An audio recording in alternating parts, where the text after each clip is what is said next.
All right, welcome. We're going to open it up very soon. A couple more points that we didn't get to that I wanted to get to. Hope you had a good Sunday. I wanted to address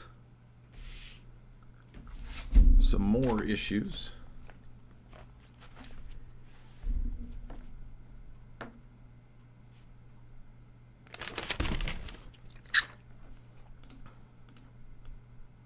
We're going to open it up. Any Roman Catholics who would like to call in are welcome to call in. Any Protestants who would like to call in. Any dispensationalists, Christian Zionists.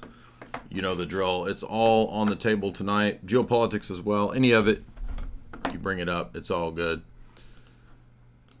Let's hash it out. I don't think we're going to get many Roman Catholics, though. A couple things that stood out today that I think are really, again, just more kill shots.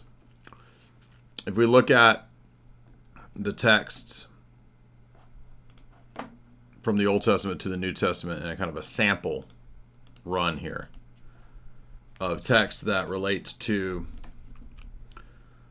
what divine revelation says about those outside the faith or those with another religion, another God, another faith. And the reason this is important is that what's being missed in a lot of this discussion is the nature of worship. We can only worship God the way that God lays down.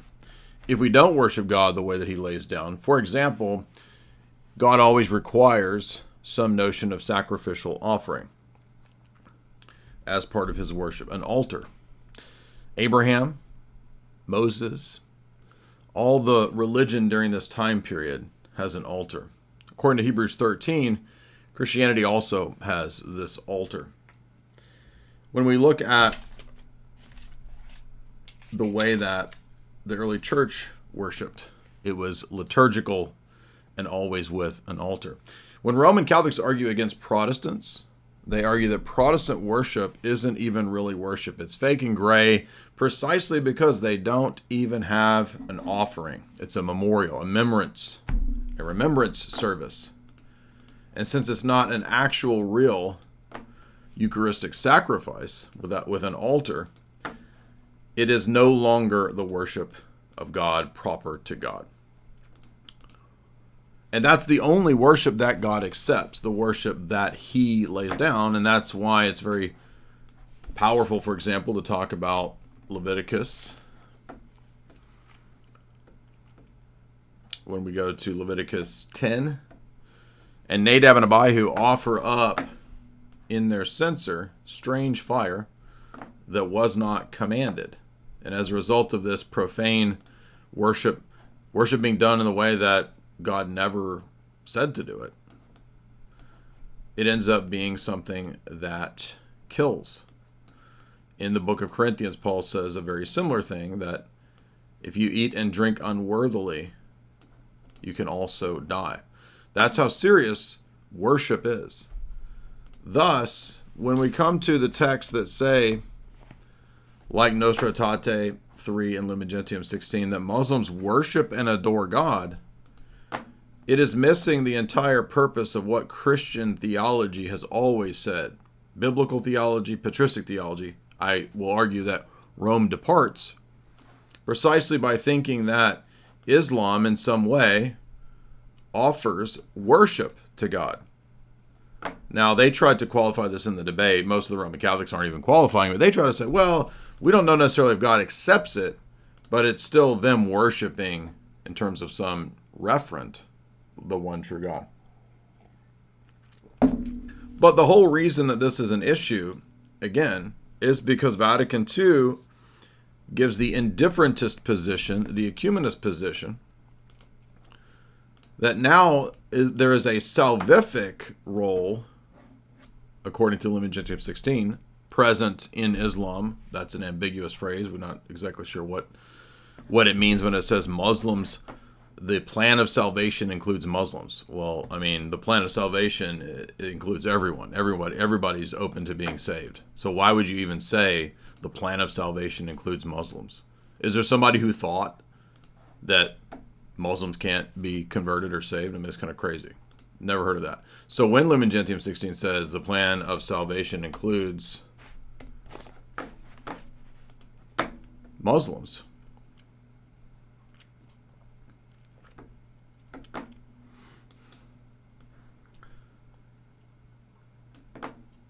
it begins by saying something even sillier.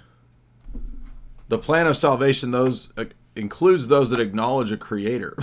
Okay? I mean, like, yeah, pretty much everybody saved acknowledges a creator. So we can't read it in that sense. So the plan of salvation is in the context of, clearly, people who do not believe in the Messiah or the Trinity. Well, that's pretty odd because, as we saw in last night's stream, Roman Catholic Theology and Denzinger states that Trinity and Incarnation are necessary as professions of faith on the part of Muslims before being baptized, and that's the minimum to have the faith. So in order to worship properly, you also must have the faith. You do not worship God properly in any accepted way by God or in any real legitimate sense without doing it God's way and without confessing the faith. There aren't many faiths. There's not an Abrahamic faith that is all of the so-called monotheistic religions. Because as we saw, there aren't 3 monotheistic religions. There are probably at least 10 that we listed. The Perennialists, the Sikhs, some Zoroastrians, theistic Satanists, perhaps Marcionites, perhaps Henotheism, the Druze, the Shakti Hindus, the Chaldai Buddhists, the Baha'i faith, are all monotheistic.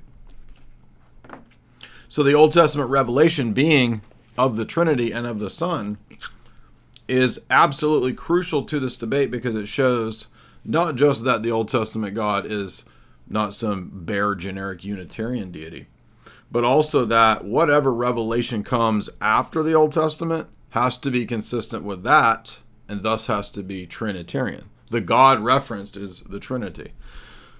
And that's enough to refute the premise that Trent Doherty had, that all I have to do is say that Muhammad is getting his idea of God from Jewish Old Testament revelation. Well, that's assuming that, quote, God is just the Unitarian reference of a single simple deity. But that's not the reference of God in the Old Testament. And hence why I went into great details talking about Theophanies. But let's look at a few passages that tell us very clearly how we should view this. The gods of the nations are devils, and I included the Douay Rheims Bible because that's the traditional Catholic interpretation. Psalm 95, the gods of the nations are devils. Do not go after other gods. Deuteronomy 13 and Deuteronomy 18. Well, but now wait a minute. What if it's a different faith and a Unitarian deity? Well, that would be another god. The Islamic God is premised on to worship him, you must explicitly reject the Trinity, or else you are not worshiping Allah. So it is required that you reject the Trinity, and we read that in the Quran last night. It specifically says, stop saying Trinity, do not call the Son divine. And so thus in Deuteronomy 13 and Deuteronomy 18, the prohibitions presuppose that if you go to another deity by another name, and again, Allah is not Father, so it's not even, Jews have a better argument that it's the same, quote, God or same referent than Muslims, because at least Jews reference Yahweh as Father. Muslims do not. They explicitly take the notion of God as Father and say that is not our God. Thus why the analogy to Clark Kent and Superman fails is because the analogy presupposes not having the knowledge of who the real identity is. In the case of Islam, the Muslims do explicitly have the knowledge of the Christian deity and of Christ, and they explicitly reject that. Paul says the things that Gentiles sacrifice, they sacrifice to demons and not to God. Muslims and Protestants do not believe in sacrifice. So if God has always required sacrifice, on that grounds, I could argue that worship that has sacrifice, aka paganism, is closer to Christianity than Islam or Protestantism, both of which reject sacrifice. And in fact, Islam more explicitly rejects sacrifice than even Protestants do, because at least Protestants admit that Jesus is a sacrifice on the cross. There's just nothing else that's a sacrifice other than some moral sense in which you give up your own life to Christ. But the worship of God himself, which is always at an altar that is sacrificial, is rejected by Islam. And so, if that's the means by which God is worshipped, if you reject an altar and a sacrifice, you do not worship that God. The God of the Bible always has an altar and always has a sacrifice. Abraham built an altar and called upon the name of Yahweh. And Muslims say, our God does not do that. We do not worship that God. There you go. That's all you need. Now notice, in Paul's case in 1 Corinthians 10:20, notice how this is the opposite of what even Roman Catholics are saying, some of them, that even if you sacrifice to a demon, you can still be worshiping the Trinity. Many of them have said that. But Paul says the things that you sacrifice to a demon are therefore not to the God of the Bible. Therefore, you are not worshiping the God of the Bible. We saw the medieval papists and the popes said many times over that Mohammedans worship devils and worship all kinds of nonsense. They revere and practice evil superstitions. They tried to say that I made up the quote. I didn't make up the quote. It's literally sourced right here in my slides in the debate. Let's take a look. The slides right there. What does the first slide say? Medieval source book Fordham. What's medieval source book Fordham? Oh, it's the entire speech according to Fulcher of Chartres. Now, they're saying, but this might not be authentic. Okay. I gave you 9 examples from medieval papal councils. So even if this one is perhaps inauthentic, all I have to do is go down to the 15th Ecumenical Council, which none of them has said is inauthentic. This is Decree 25.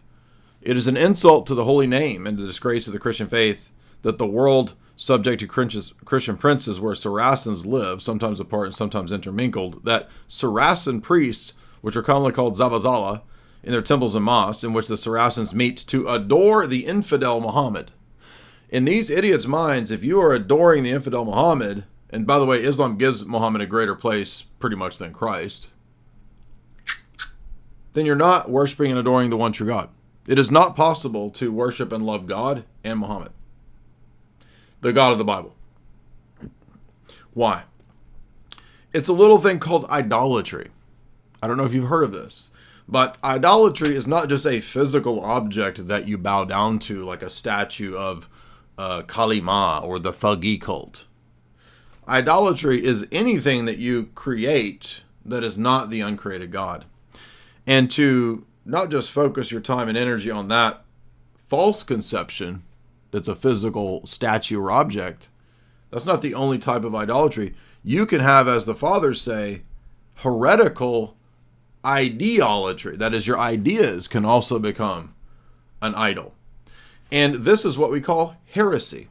Heresy is when a person chooses the doctrine that they want, picks and choose, and not the totality of the divine revelation of what the church teaches. They pick and choose and create a delusion, a false mental conception that is not actually God. And the idea then becomes, for every heretic, an idol, and thus prevents them from honoring and worshiping and connecting to, in a real grace-filled pipeline, the true God. It is cut off. It is not hitting the mark. So, to correct their false analogy, a better analogy would be, rather than the Clark Kent nonsense, Superman, imagine Bill Cosby as a comedian. And Bill Cosby is thought to be perhaps, let me put this on a different page. perhaps one of the funniest men. So we're going to say for the sake of argument, Bill Cosby is one of the funniest men. Let's say it's 1978 or something. Oh, I'm not saying I think he is. This is just a dumb analogy. Bill Cosby is the funniest man around. We honor Bill Cosby as the great comedian. However, a group of cunning marketing and sales pitch men have come up with an idea that it's not actually Bill Cosby that's the real funny man. There's Charlie Cosby, who is Bill Cosby's unknown cousin, who happens to look almost just like Bill Cosby. And so these clever marketing con men set up and devise a completely staged and fake comedy show using pictures of Bill Cosby, and they sell out a giant theater, a giant auditorium for Charlie Cosby, the real comedy master. And it's sold out. $100 a ticket. A giant stadium sold out. And then it turns out it was a scam. It turns out Charlie Cosby doesn't exist. He's not actually a real thing. Well, it looked real. There was all the similar ideas and attributes to Bill Cosby. Look, there's a picture. And it's got Bill Cosby's nose. It's got his cigar. It's got his feeble fobble zeeble zobble going on. It's got it all. But they just took Bill Cosby's picture, called it Charlie Cosby, and maybe they even played a few clips from Bill Cosby and said, this is really stuff that Charlie Cosby wrote. And Bill took it. Bill is not who you want. You want the tickets to Charlie because he's the real funny man. But then when you show up, you find out there's no Charlie Cosby. The only authentic one was actually Bill the whole time. And so you got duped by con men who gave you a false conception, an ideolatry, an idea conception that was actually a delusion. So that's the real analogy that's appropriate to how the false conception cancels out worship. And that's what they're not understanding, because in much of the Roman Catholic world, because they're not Orthodox, they don't understand that worship and the faith is not an assent to a bunch of propositions. In Roman Catholic theology, you can lose charity or the love of God and maintain the faith. So when you're in a state of mortal sin, you have lost the charity of God, the love of God. You're in a state of damnation. And the only way out of that is to go to confession, receive absolution, to be restored to a state of grace. But if you commit mortal sin, you still perhaps have the faith, but you've lost charity. Aquinas talks about this in the Summa very clear. And thus, in that notion, you could be Catholic, believe the faith, worship God, but you don't have the charity that gets you to the state of grace. And how is that? Well, because for them, when they talk about the faith, most of the time, many times, they mean the individual's assent to the propositions of the magisterium. And an intellectual assent. That's what they mean. For the Orthodox, we do not divide these things as if it really matters or means anything that you worship God in a loveless state. For us, that doesn't even make sense. If you're doing that, the worship is really in vain. And so we have the notion of the heart, and they do not. This is a key point. So when we go to Romans 1, for example, and we read what Paul says about the pagan world and the hearts of the pagan world, a Roman Catholic believes this is talking about the intellect. They think that natural theology is what's here because the pagans didn't do their syllogisms correctly. Had they done the syllogisms correctly, they would have come to the absolutely simple Unitarian monad. And then perhaps down the road, you can tack on Trinity and person of Christ. But Paul says that the wrath of God is revealed against all ungodliness and unrighteousness of men who seek it out with their rational faculties. No, suppress the truth. So the whole passage is actually talking about the pagan world not reasoning properly at all, and in doing even worse, suppressing the truth. Because what may be known of God is within them, for God has revealed and shown it to them. Did he show himself in an intellectual way to all the pagans? Are you sure about that? Does that really make sense? Or is Paul saying that innately in the inner man, it is evident that there is a true God? But did they know or understand this true God? Well, Paul says man knew God, but did not glorify him as God. They were not thankful to God. They became futile and vain in their thoughts, and their hearts, not their intellect. Remember, Roman Catholics just think that there's body and soul is primarily or almost essentially intellect for them. So if you worship God, Roman Catholics might admit there's a bodily sense in terms of doing prostrations or kneeling at the altar or on the kneelers or whatever, and then eating the Eucharist. That's worshiping, okay? But the only other way that you could worship with your heart is your inner intellectus, because you're a binary. You're a duality in the Catholic view. There is no nous or heart doctrine. But we are saying with Paul, their hearts were darkened. Their noetic faculty was darkened. Remember, Roman Catholics don't have this doctrine at all. This is a key element to why they don't understand why we would never say that these people worship and love and adore the one true God. It's not possible for them to do so in this darkness. And that's exactly what Palamas argues in Book 1 of the Triads. The entire first triad is about the futility of pagan Greek Hellenic knowledge. And he says, Plato and Aristotle, guess what? If they got a couple things right about God, it didn't profit them. It was worthless demonic knowledge.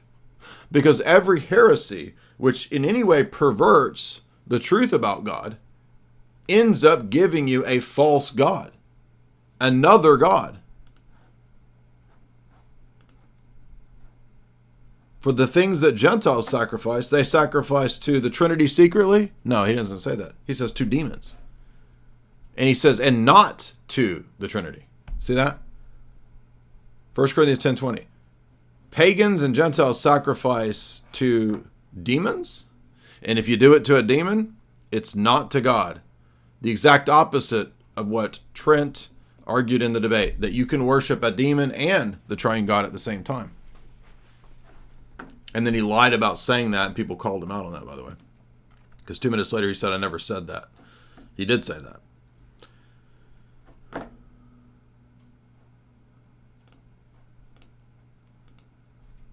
Now, notice, and this is, I think, one of the strongest points here. Paul says that professing to be wise, this is pagan wisdom, they became fools. Aristotle, Plato became fools. Palamas says. Why? Because they exchanged the God of glory, the glory of the true God, for worshiping and serving the creature.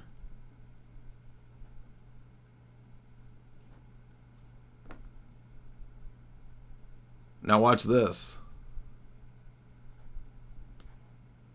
So God gave them up to their evil lusts, and hence the wickedness of the pagan world, to dishonor their bodies, who exchanged the truth of God and worshipped and served the one true God accidentally still? No. Worshipped and served the creature rather than the creator. Now, what did the popes in the Middle Ages call Islam? Pagan, infidel, faithless, demonic, idolatrous. Their public worship must be forbidden. Right there in the council.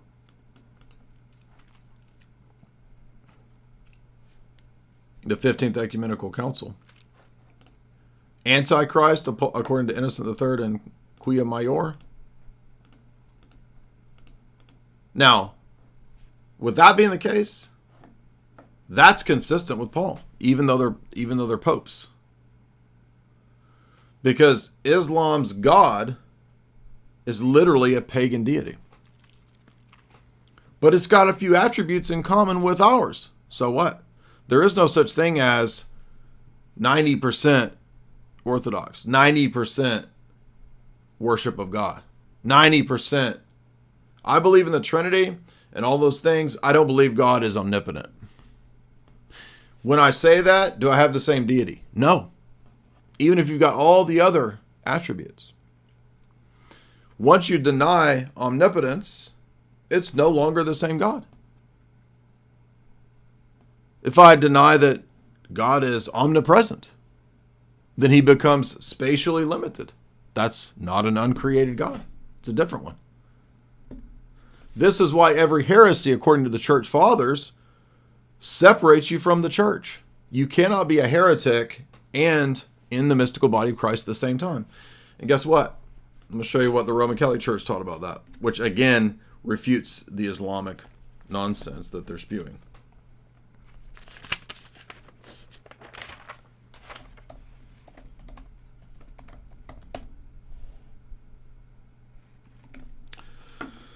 Pius XII's encyclical Mystical Body, Mystici Corporis, the Body of Christ, in 19... forget when he wrote this, maybe it's at the bottom. It's not that old of an encyclical. 1943. Let's look at the Catholic ecclesiology at this time.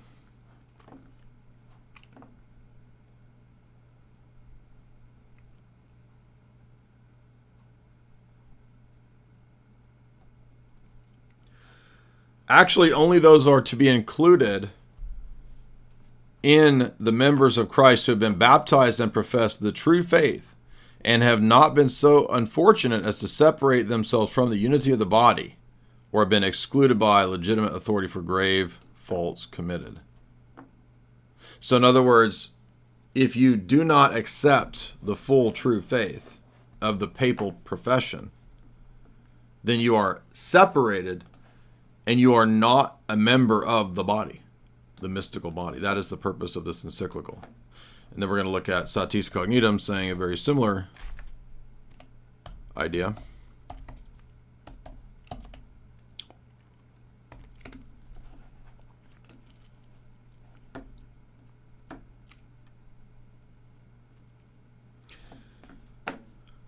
The church, founded on these principles, mindful of her office, has done nothing with greater zeal and endeavor than she has displayed in guarding the integrity of the faith. Hence she regarded as rebels and expelled from the ranks all that held any belief on any point of doctrine contrary to her own.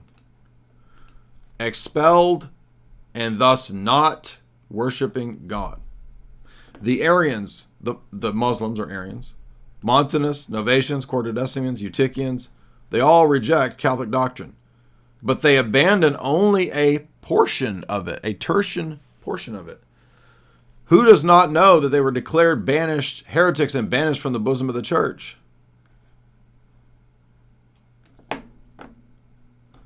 So to hold one doctrine, in the next paragraph, the practice of the Catholic Church has always been, as is shown in the unanimous teaching of the fathers, that whoever would hold, that they were wont to hold as outside the Catholic communion, alien to the church. So, are you worshiping, if you're outside the Catholic communion, the Catholic God? Whoever would recede in the least degree from any of her magisterial doctrines. That's Leo the 13th. So, if you reject one Catholic dogma, you are no longer Catholic. Do Muslims reject any Catholic doctrine? Oh, they reject the essentials. And so they cannot be part of the mystical body, which is the only means of salvation and the only place in which God accepts his worship, the only acceptable venue of worship, according to this traditional Catholic mindset. And guess what? In the Orthodox Church, we would agree. And we still uphold the actual, I mean, it's not the Papal Church, but the basic idea of a closed communion church is right there. We say, now we don't agree that it's the Papal sect, but we would say, yes, this proposition is actually true. Outside the Orthodox Catholic Church, if you reject any of the dogmas of the church, I don't believe in baptismal regeneration, you're not an Orthodox person anymore. You've rejected a teaching of the creed. I don't believe in the real presence in the Eucharist. I believe everything else, though. You're no longer Orthodox. It only takes one heresy, one obstinate rejection to exclude you from the faith and the communion. And the communion is the members with God. Outside of the communion, there is not communion with God. God's grace can be out there and pulls people to the church, but the worship of God is not happening apart from an altar. And even the Roman Catholics shoot themselves in the foot and own themselves on this point every time they debate a Protestant, because they don't even know that Islam is even more anti-sacrificial than Protestants. Protestants believe in one sacrifice, the person of Christ at the cross. Muslims believe in no sacrifices, no altars, thus no worship of God. All the way back to Cain and Abel, God required sacrificial worship as his worship. If you don't have that, you don't have worship of God.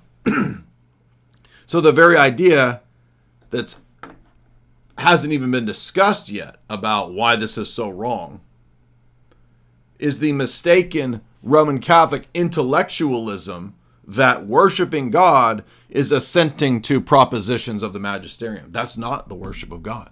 That's how they can say, Muslims agree with us on proposition 1, that God is omnipotent. Number 2, that God is simple, that God is one. That's not worship. That's assenting mentally to propositions. Worship and adoration is different. That only happens at an altar.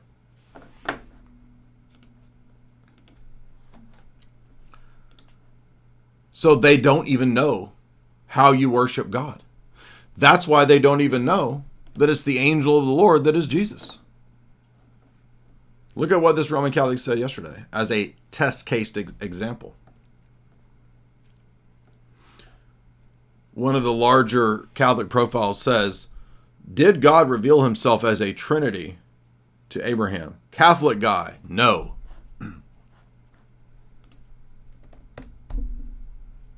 Every Orthodox person knows, with St. Maximus the Confessor, what the answer to this is. And every person who's heard any debates with the Muslims knows the answer to this. And the heretic Sam Shamoun himself knows this because he argued it for so long. And now he wants to join ranks with this nonsense and defend this idiocy, which is just sad. Maximus the Confessor said Abraham was taught and worshipped the Trinity. By the way, this is a doctor in the Roman Catholic Church, okay? God appeared to Abraham, who was perfect in knowledge and already possessed an intellect completely beyond matter and figurations. He, God, taught Abraham that the immaterial principle of the Trinity inheres in the principle of its unity. And for this reason, God appeared to him as three and spoke to him as one. Why is that? Because in Genesis 18, as we saw, even in the Masoretic text, we saw this yesterday, Yahweh Yehovah appeared to Abraham on the plains of Mamre. And Abraham sat up, and notice the text is intentionally telling you about what he does in terms of his eyes. And Abraham lifted up, it could have just said Abraham stood up and talked to the Lord. It says Abraham lifted up what? His eyes. His eyes. In other words, Abraham is visually seeing the Logos. This is a scandal to the Roman Catholics and to the Thomists. They literally sit here and tell you, just like Muslims and just like Arians, that it's not possible for God to be seen. But even Jews admit that it's hard for them to make sense of this. Even the Jews admit it might actually be a second principle or even God himself somehow. We saw that in the Jewish Encyclopedia yesterday on the Shekinah. The Jews admit, we don't know what to do with this glory cloud that is called glory. Perhaps it is God somehow. Other rabbis, no, that's not possible. God can't do that. Exactly, just like the Muslims and just like the Jews. So the monad of the Muslims, Christians, and the Muslims, Catholics, and Jews actually probably is the same God. He's called Satan, the one that steals, kills, and destroys. Allah is the greatest of deceivers in the Quran. And this is who the Roman Catholics think they're worshiping? The same God as that? This is how dumb these people are. One thing that would really help them was to actually know Islam. Now, Trent claimed he's an expert on Islam. Well, he would know then that Islam's Unitarianism doesn't match up to the Old Testament. Oh, but wait a minute. He didn't even know that Jesus, the first century rabbi, is the same subject as the angel of the Lord and the God of the Old Testament. He wasn't even aware of that. And I'm getting a lot of messages, many comments, hundreds and hundreds of comments.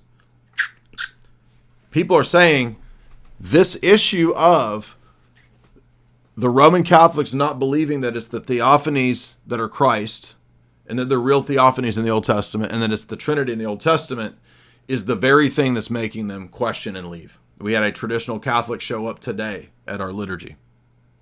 Now, he's already coming into the church, but he was saying that this just too much. To say that the Muslims and Catholics worship the same God, he said that's it.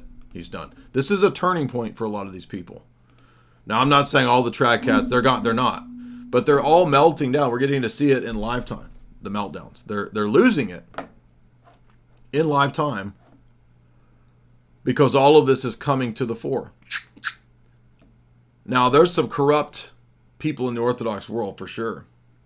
But I just want to remind you of the lusty eyes of supposedly trad Pope Benedict when the openly gay acrobats performed for him. Because what did Paul say in Romans 1?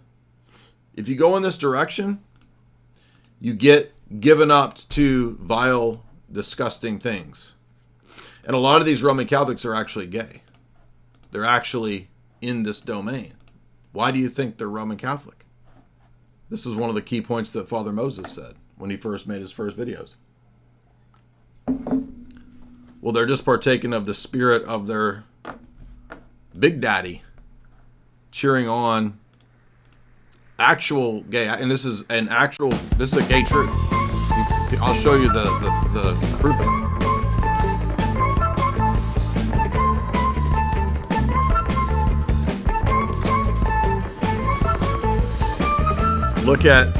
Watch how Benedict looks at the gay dudes.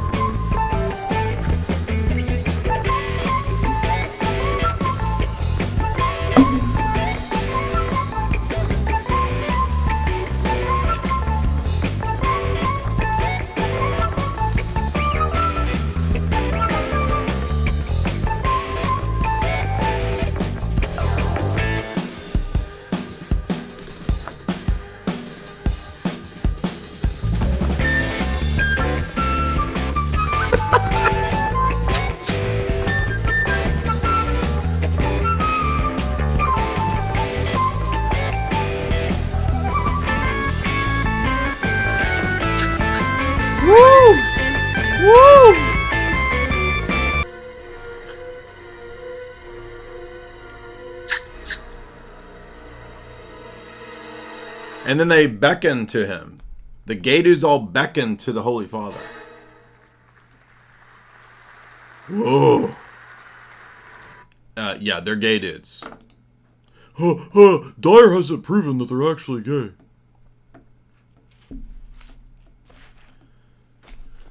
There, you can look up you can go look it up on your own. I'm not gonna go to a bunch of damn gay links for all you gay skeptics. You can go look that up on your own. You probably already got it saved in your bookmarks anyway, a lot of you Roman Catholics. So, now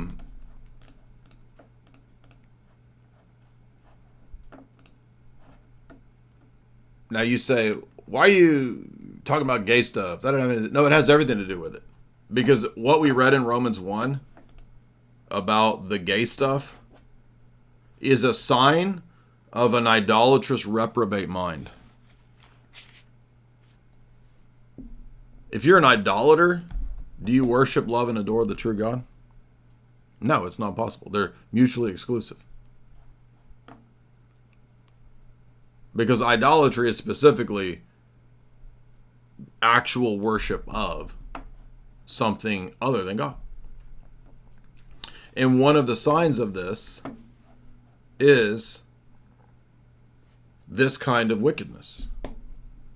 It's like Father Moses said, like, yes, we all have vices, we all struggle with things, but certain vices become evidence of another faith, another deity. And these are the examples of that.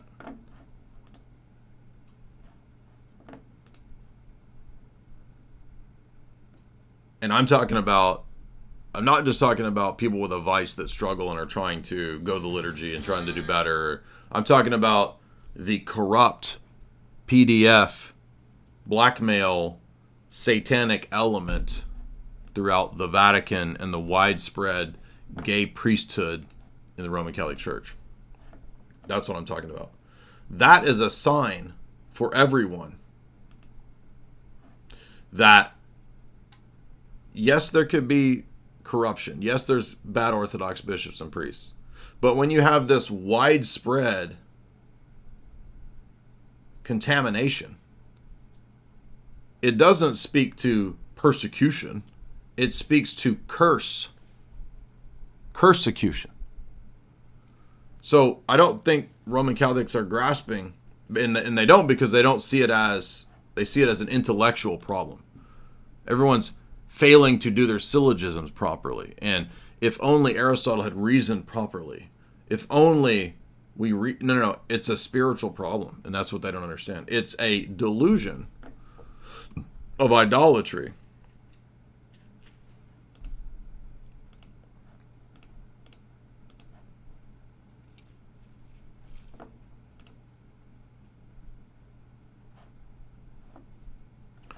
We're going to open it up in a second. I think I have maybe one or two more points. Again, I'm more and more seeing, as I laid in the bed last night thinking about this, thinking about Scripture, the Theophanies and the Old Testament are the key to all of this. In fact, I was thinking it might even be beneficial for all apologetics, except for maybe atheists, to have an entire apologetic focused on demonstrating that the Torah and the prophets and the writings teach the Trinity and Christ. Because if that's true, Roman Catholicism ends up false too. Because it means natural theology and the Unitarian presuppositions of the Old Testament God and Abraham worshiping a unity God, a Unitarian generic deity. If that's false, then guess what? The Abrahamic faith myth is false.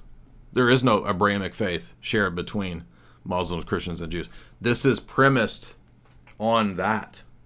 And if that's not true, all this falls.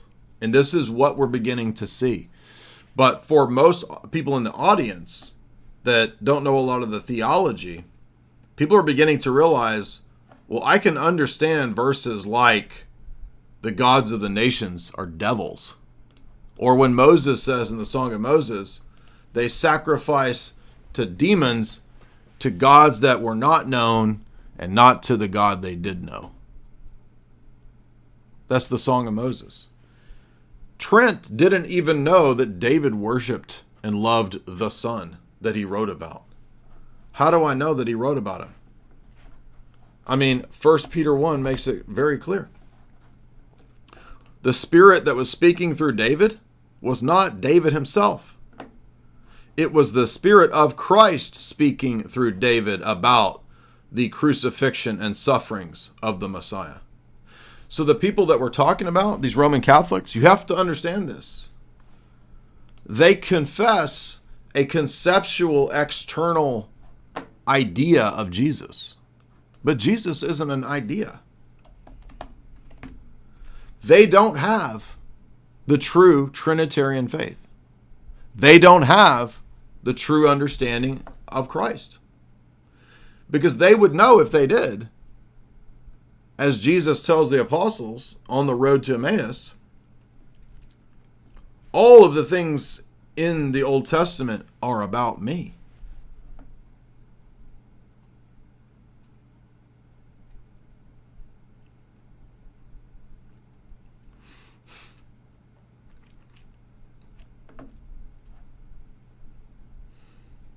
I just scrolled past it. Where is it at? 24. Then he said to them, foolish ones, you are slow of heart to believe in what the prophets have spoken. Jesus is talking about the Old Testament. What Jesus says to the apostles could be applied to all these Roman Catholic goobers. You foolish, slow of heart people. You don't believe the prophets. Ought not the Messiah have suffered these things and entered in his glory? And beginning at Moses and all of the prophets, he expounded to them all of the scriptures, in all the scriptures, the things concerning himself, which is all the scriptures. All of the Old Testament is about him. Did you know that? That's because when Abraham stands, or when the Yahweh appears to Abraham, and Abraham looks up with his eyes, 3 men stand there. So Yahweh, Jehovah, the Son, is standing there somehow. Wow. And they have a meal. Roman Catholics have a problem of unbelief, as they showed in the discussion with Father Deacon as the discussion progressed. You don't empirically experience God in the Eucharist, they said.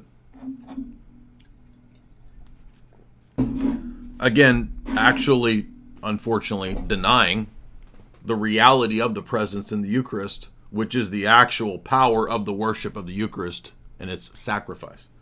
So they don't have it. They tell you out of their own mouths, accidentally, what they really believe, what their real positions are. Because it's foolishness, it's darkness, and it's blindness.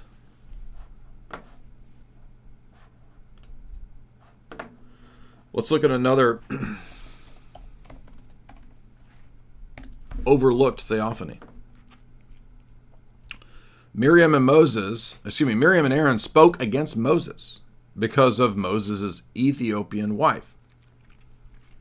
And they said, well, did God really speak through Moses? So they start to challenge him. They want to create a schism. Now Moses was very humble above all the men on the earth. And the Lord spoke to Moses and said, come out here to the tabernacle of the congregation. And they all 3 came out. Look at this. And Yahweh, Jehovah, came down in the pillar of the cloud and stood at the door of the tabernacle, or in the door of the tabernacle. That's a powerful theophany. Because are they going to say that the glory cloud is created? Are they going to say that Yahweh, Jehovah, is created when he stands there? Guess what? Actually, they will. They will either say, this isn't God, even though it says it's Yahweh, Jehovah, explicitly, clearly in the text.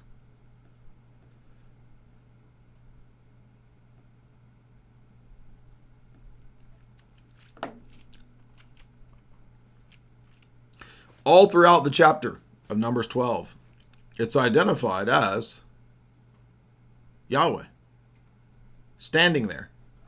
The same standing there in Genesis 18. with Abraham. Yahweh appears in the cloud and stands there. Yahweh appears to Abraham with two men, two angels, and stands there. I wish we had some commentary, perhaps, somewhere else in the Bible that could perhaps tell us who this was. I wish we knew. Remember, Roman Catholics turn around and deny that it was Jesus doing this.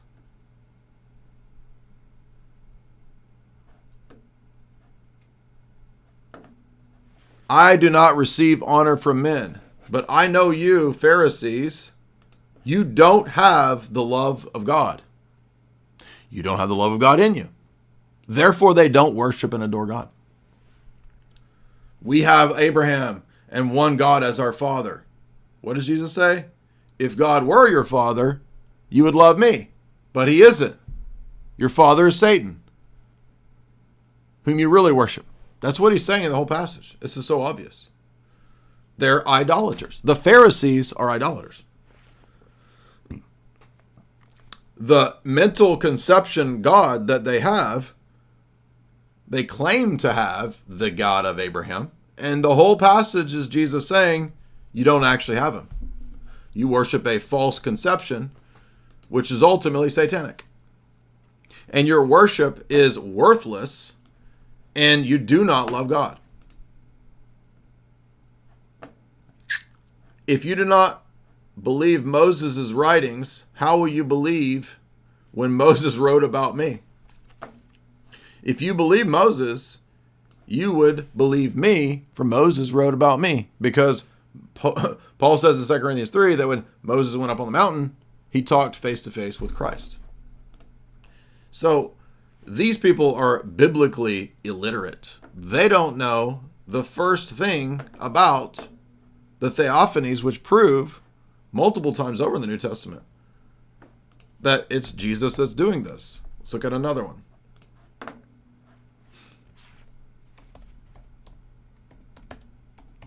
Let's look at Exodus 24, and this one is good because when they go up on the mountain, Mount Sinai, with the 70 elders, they see the God of Israel. Look at this. Same idea. They saw the God of Israel, and under his feet, you notice we keep getting this standing and foot imagery, which is body imagery, which is form. And underneath him was a sapphire pavement. And the nobles of Israel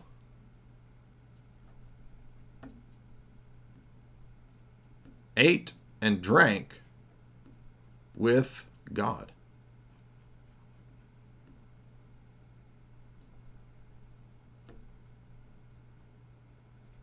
A meal with God.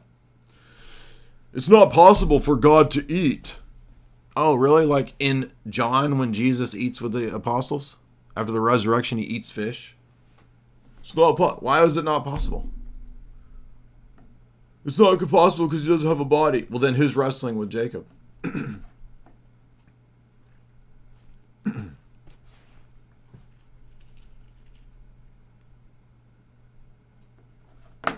All right, we're going to open it up.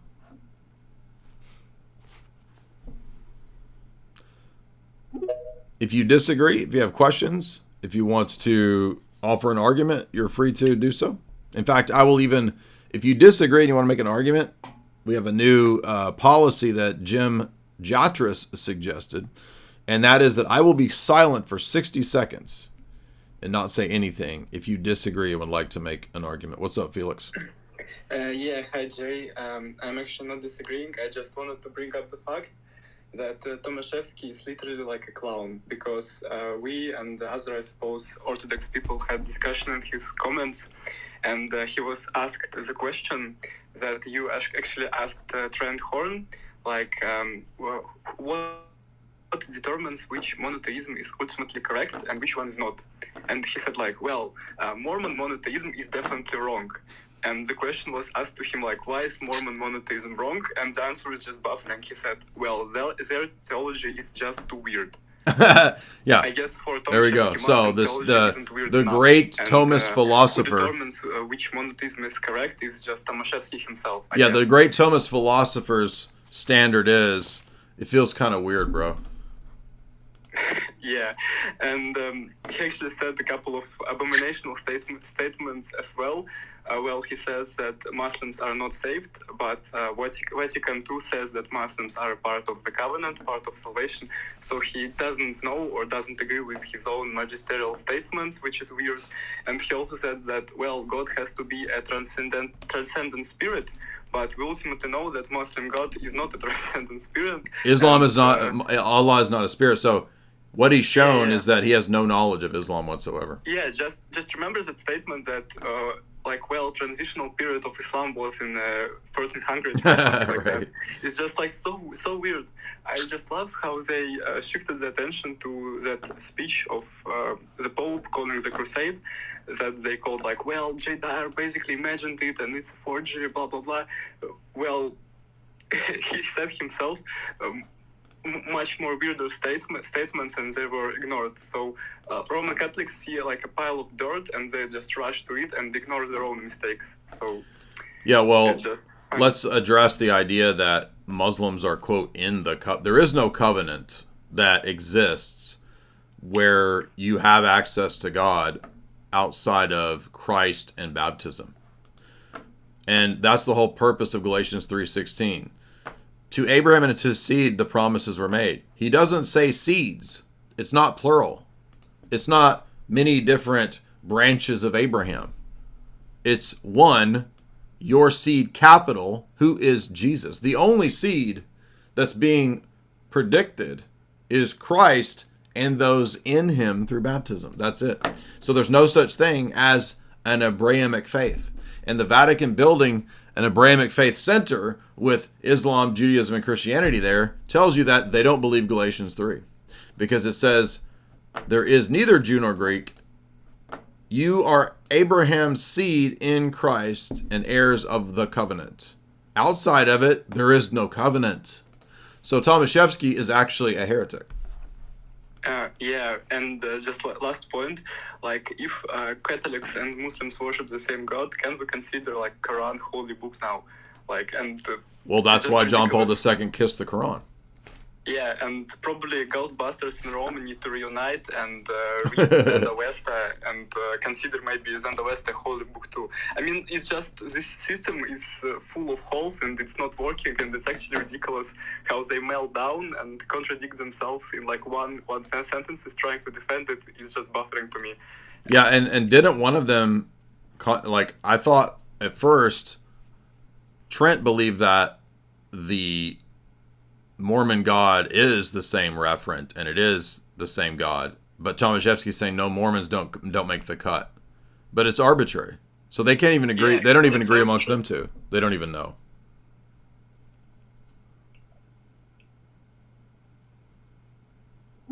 Are you there? Yeah, I'm there. I just finished my point. Okay, you can go to next person. Thank you, Felix. You had great points. Exactly. Yeah, I haven't even thought about interacting with Tomaszewski, but I mean, the fact that in a debate somebody says, I refuse to answer those questions, in a properly moderated classical debate, that means the moderator comes in and says, you can be surrendering the debate if you're not going to answer the questions. That's what a moderator's supposed to do. Yeah. By the way, I'm the new Federal Drug Administration. FDA. Here I am. But, you know, good to be back with you, Jay. Yeah, I mean, I think you could actually probably reason in that direction that if the Quran is a revelation from God, then why not? If Vatican II is right, why not kiss the Quran? Hey, I want to bring up something too that's interesting. So part of my argument, if you remember, on the kind of epistemic and semantic area, he was saying that Dr. Trent Dortry was saying that, well, the fact that Muhammad had interactions with Jews or Muslims was enough to fix the referent. So it's almost as if you admit, without that, of course, it would just be some other weird religion, and it wouldn't. But that was enough. Don't you find that odd that it's like, but we have no idea what those interactions were? So I'd like to press him on the fact that, so anybody that has any interaction whatsoever Yeah. with a Christian, like that automatically fixes the reference. Well, then Mormons So and we're worship. talking about a grocery store and you run into a Christian. Hey, stop me if you've heard this one. So atheist has run into the grocery store and says, "Where's the grocery store?" Runs into a Christian. He starts telling him about God and thinks that fixed the grocery store's God. Like, do you see how, like, Yeah. not robust and just kind of general and hand wave? Well, that's enough. As long as you, well, that can't, nobody serious in their, a serious person would take that seriously. That it's like, well, literally just we heard there was a general conversation or some interaction. That's enough to talk about. Right. Brian, $5. I saw a comment saying that people are leaving Catholicism over their disbelief in the angel of the Lord and the Theophanies issue. But Trent says, why does it matter? Exactly. Well, it matters because now you're surrendering the very thing that the New Testament is arguing to prove the deity of Christ and that he's the Messiah, that he is the God of the Old Testament. Hebrews 1, John 1, on and on and on. Hey, can we talk real quick about the Theophanies, because you had brought that up, and I Sure. wanted to ask a question, especially because your priest, Father Vlad, did one of the best lectures on St. Andrei Rubelov's Holy Trinity. Mm-hmm. There's a guy on X, a reader, an Orthodox reader, saying that the Father and the Holy Spirit aren't in there. And I'm like, you've got to be kidding me. So the icon... No, I don't think they are. What's that? They're not. So I thought they were represented much like the baptism of Christ as energetic processions through Christ. So obviously the angel of the Lord, Christ, is present, pre-incarnate. But just like we see in the Theophany, when Christ is being baptized, the Holy Trinity is made manifest.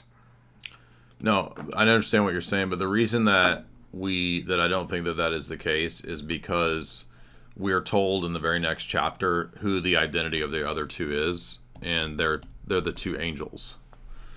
So, in other words, the text says that Abraham saw three men, and then we're told that it's one of them is the Lord Yahweh, and then the next chapter tells us that the two angels left to go destroy Sodom and Gomorrah.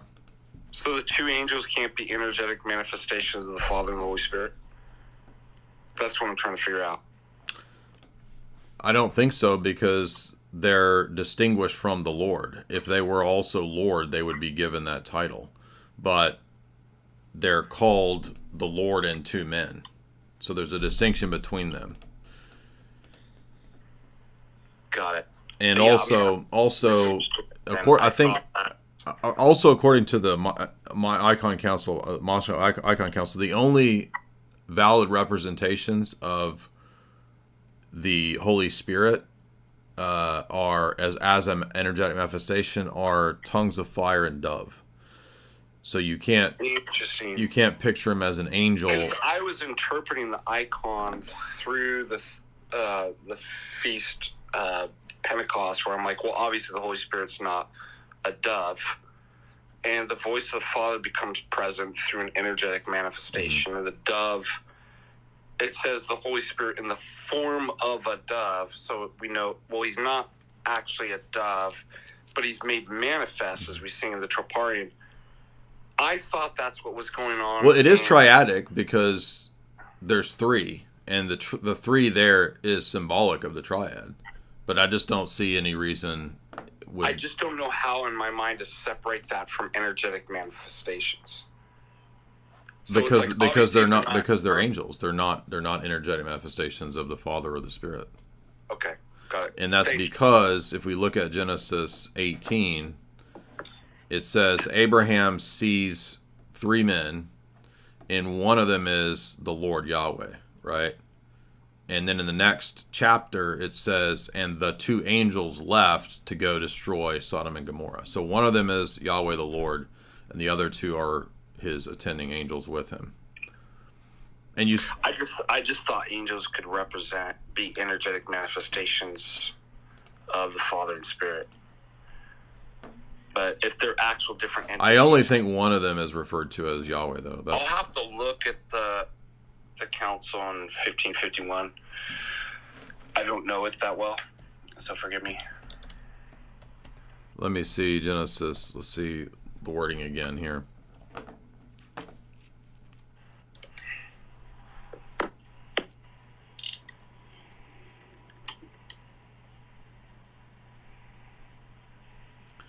So the three men appear, and Abraham identifies and says one of them is Lord. And they have this discussion about, Sarah laughing. But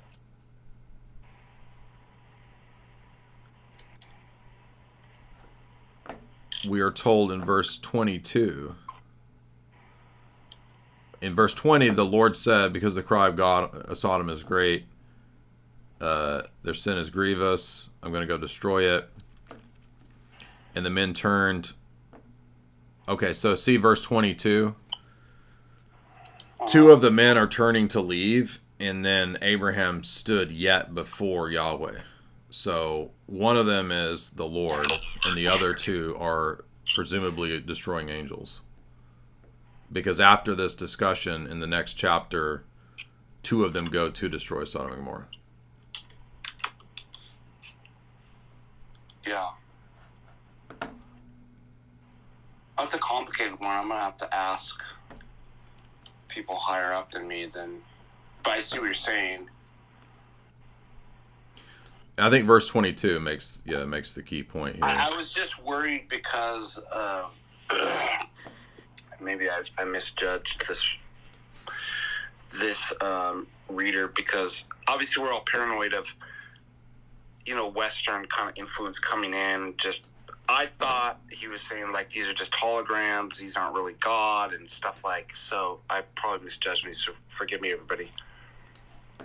No, it's okay. I think it is. There is a tendency to think that it's Father, Son, and Holy Spirit manifesting, but I think it's just symbolic of the triad. But one of them is the Son, and that's normal too, because like in other theophanies, you have like in the one we read in Numbers 12, like it's just the Son coming down, right?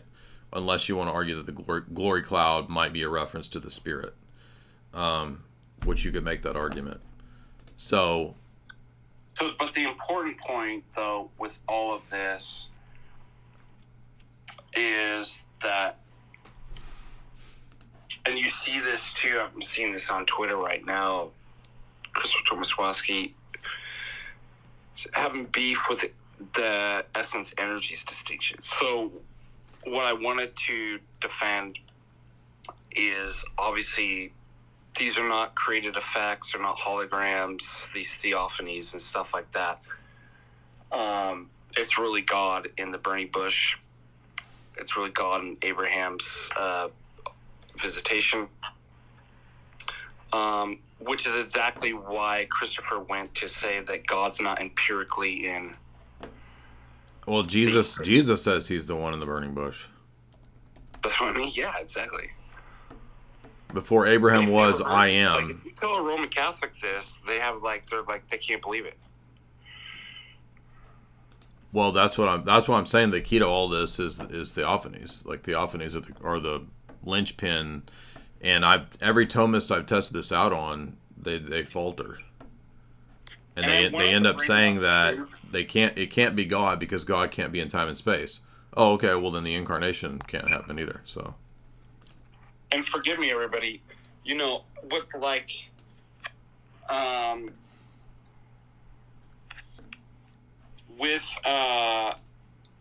the Tomaswowski and I going back and forth on, do you think that you can taste God?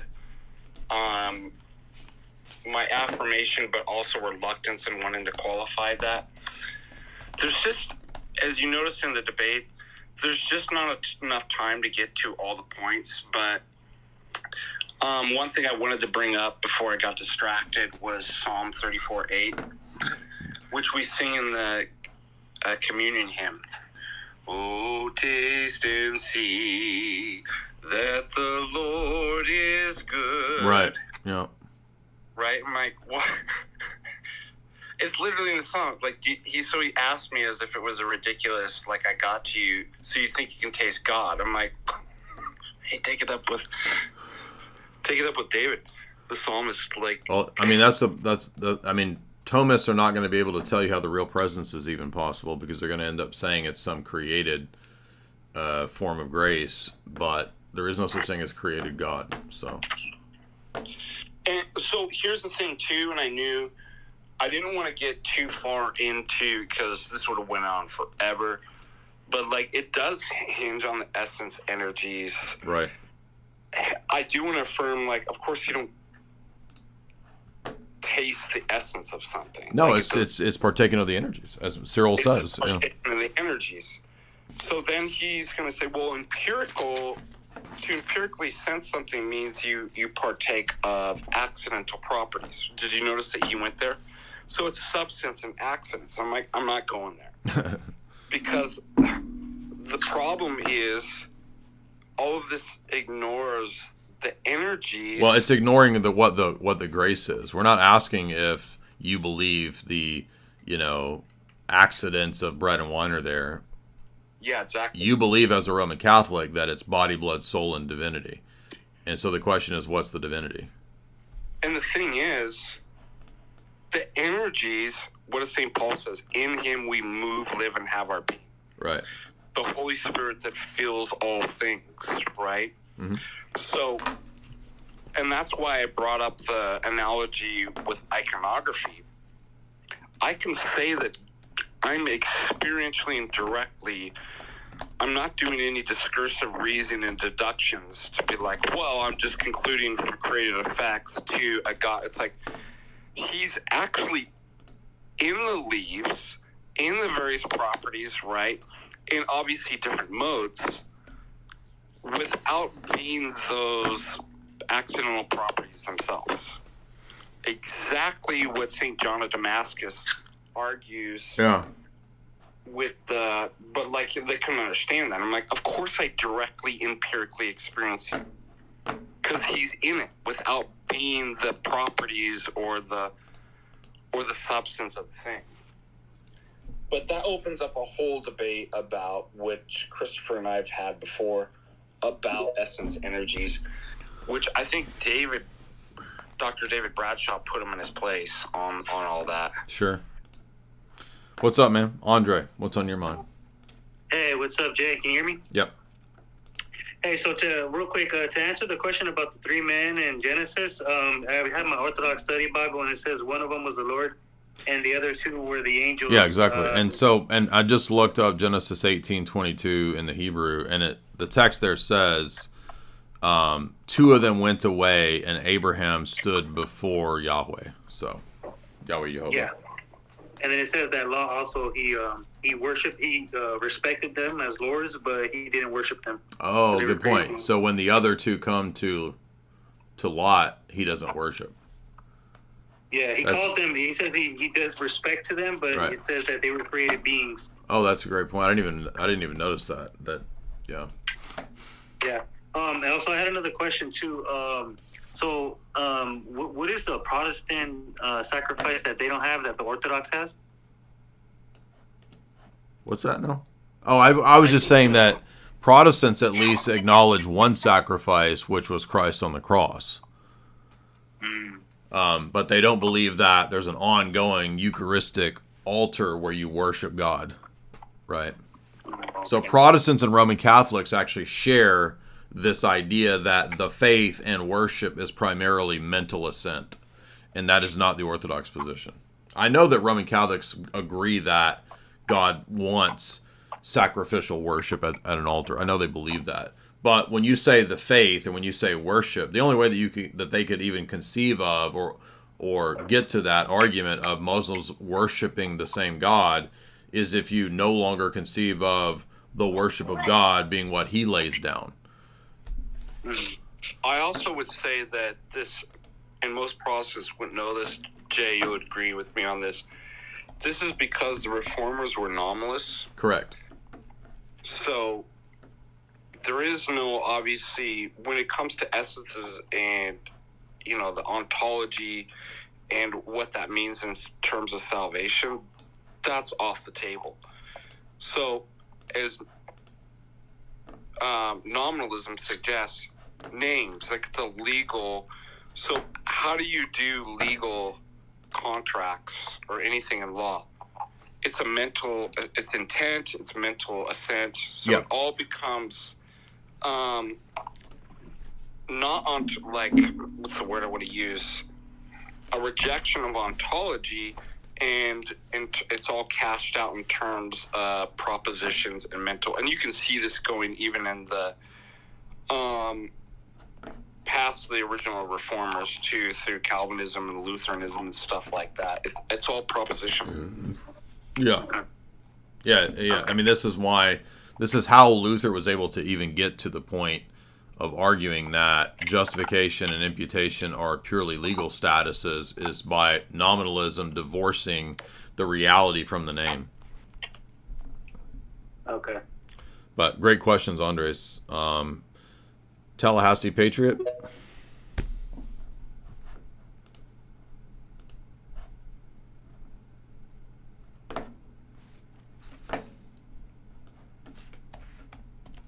Unmute.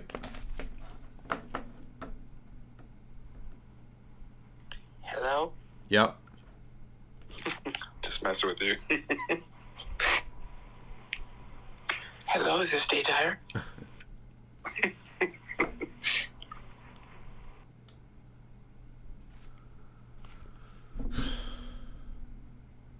Yosolo.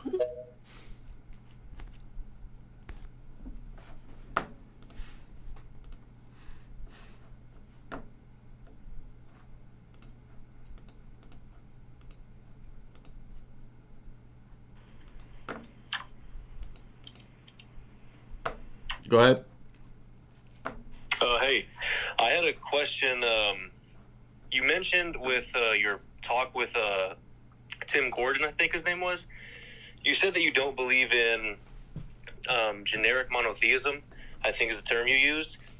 Kind of a dumb question, but if Muslims worship, like if you ask a Muslim what is God, and they say, well, God is the eternal creator of the material and immaterial universe, and a Christian says the same thing, isn't that like quote unquote generic monotheism, I guess? No, the argument is that generic monotheism doesn't get you anywhere, and it's not the same referent, because for us, an essential quality to identifying who that is that Jesus is the creator. So there's an immediate disqualifier right there. So do you think, like, when you use the term generic monotheism, there's no such thing as it. It's a fiction. It's an arbitrary. You're saying it's either. Is there anything like a generic human being that just has arms and legs? No. Okay, between. Yeah, so can we talk about like Sally Struthers? I don't know why that came to my mind.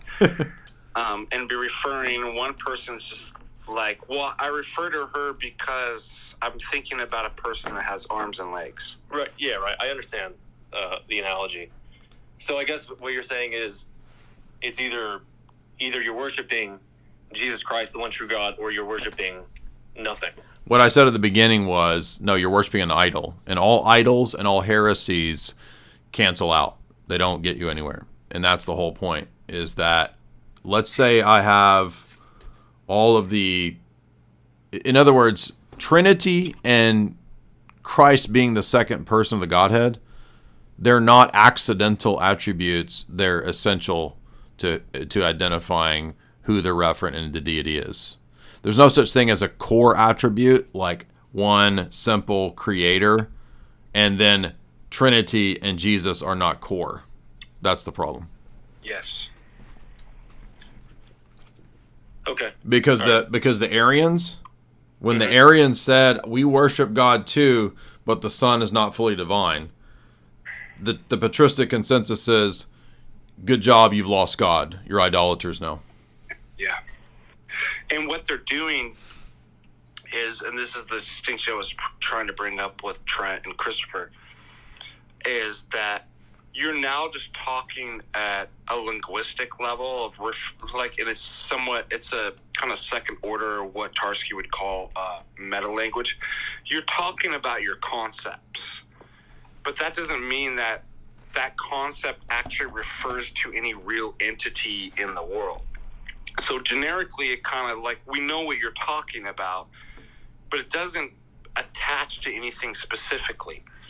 And so why Jay said it's idolatry is because, and I believe Father Demetrius Stanley talks about this too. I put it in one of my papers as a quote, that they become phantasms, and I think he was specifically speaking about the Roman Catholics, that they become mental constructs in one's mind and phantasms that don't have a referent.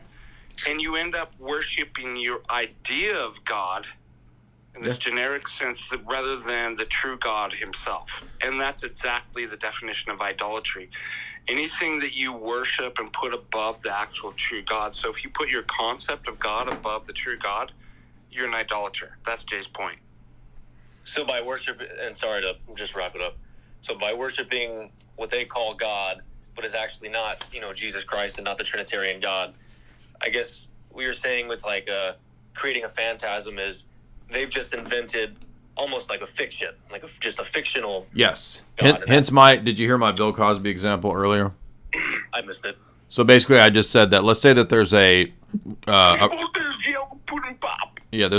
a generic consensus that Americans believe Bill Cosby, we're going to just say for the sake of arguments, 1978, Americans believe that Bill Cosby is the funniest comedian out there. He's America's best comic. And a team of crafty marketers and scammers come up with this idea of a backstory, and they take pictures of Bill Cosby and they create a character that's very similar, almost identical to Bill Cosby, but he has got a few different attributes or a few different qualities. They put a hat on him and they say he's Charlie Cosby, Bill Cosby's funnier genius cousin, who's the real brains behind the operation and the real comedian. And they sell out stadiums, everybody waiting to be knocked on their butts laughing by Charlie Cosby.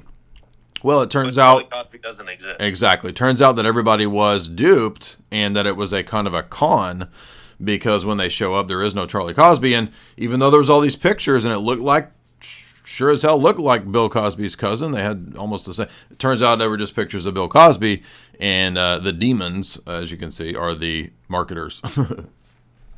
That's the better analogy than the Clark Kent Superman analogy. Yeah, absolutely. Okay. And that's why the church fathers teach that when you deny the Son, you lose the Father. Mm-hmm. All right.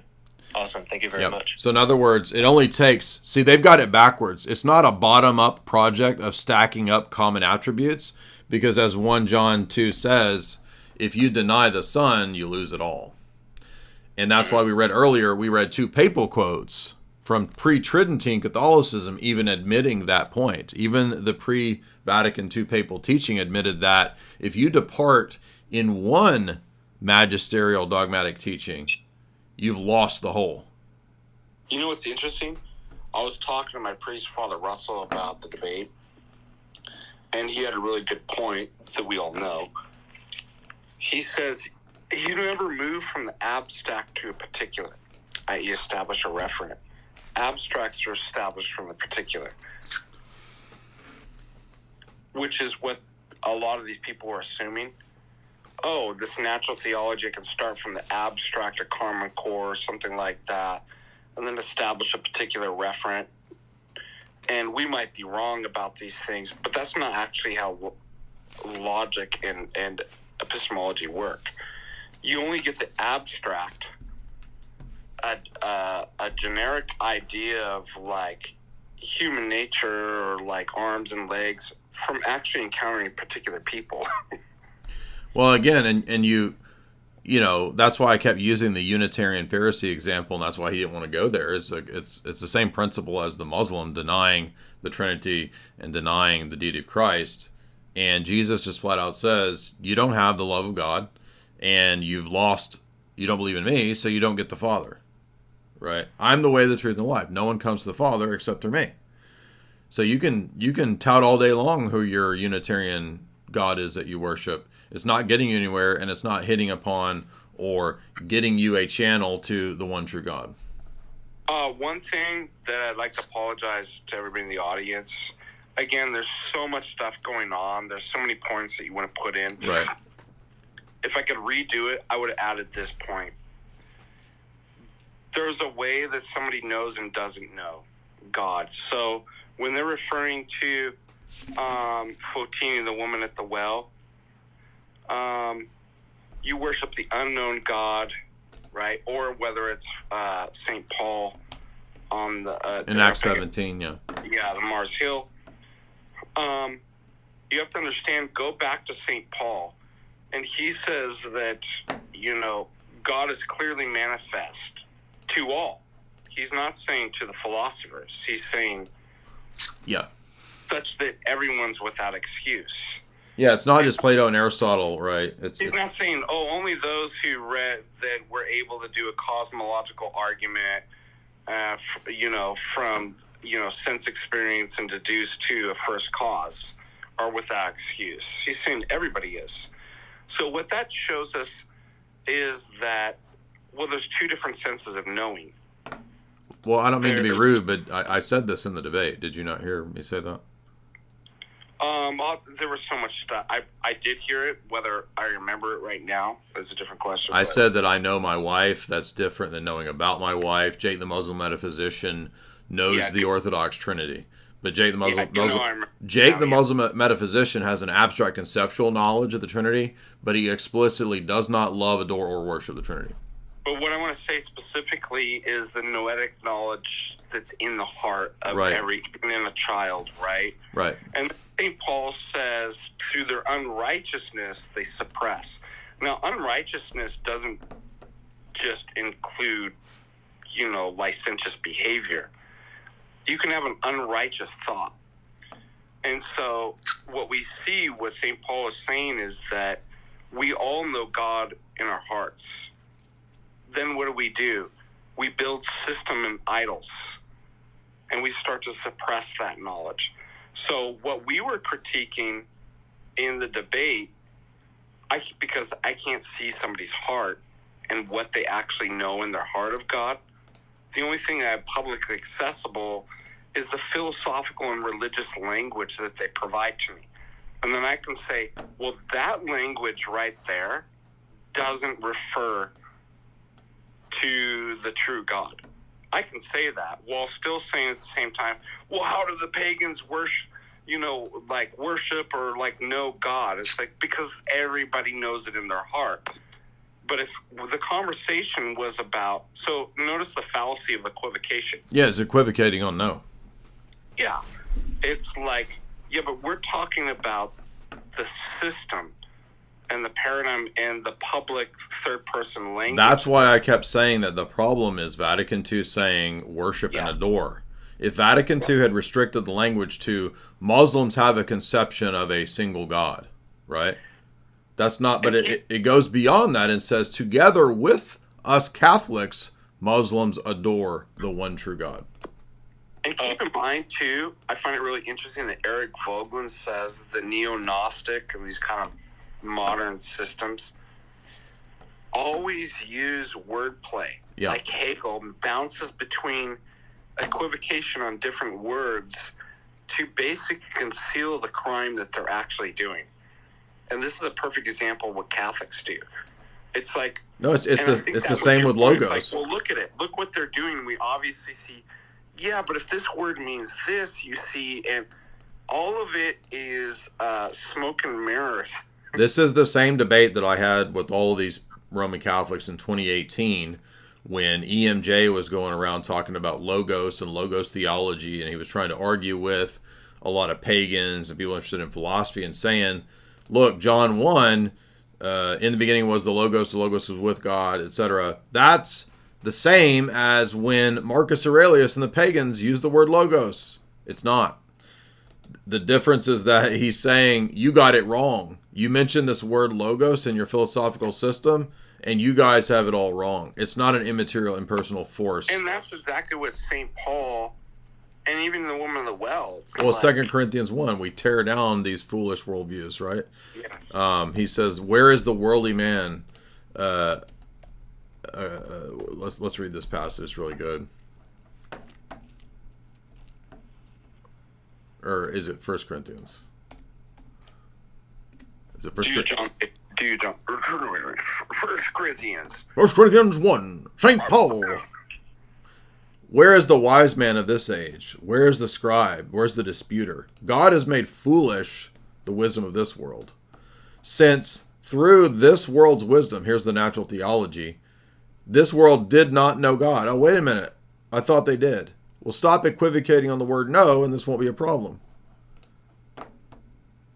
Jews seek signs. Greeks want wisdom. But we preach Christ crucified. Amen.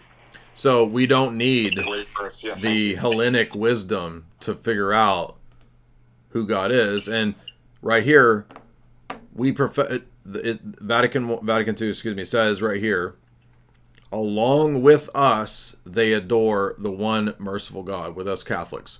So in other words, this is the passage, and I sent this to Tim again tonight. I said, Tim, this is the passage that you've ignored the entire time. You've deflected onto linguistic theories of Frege and all this.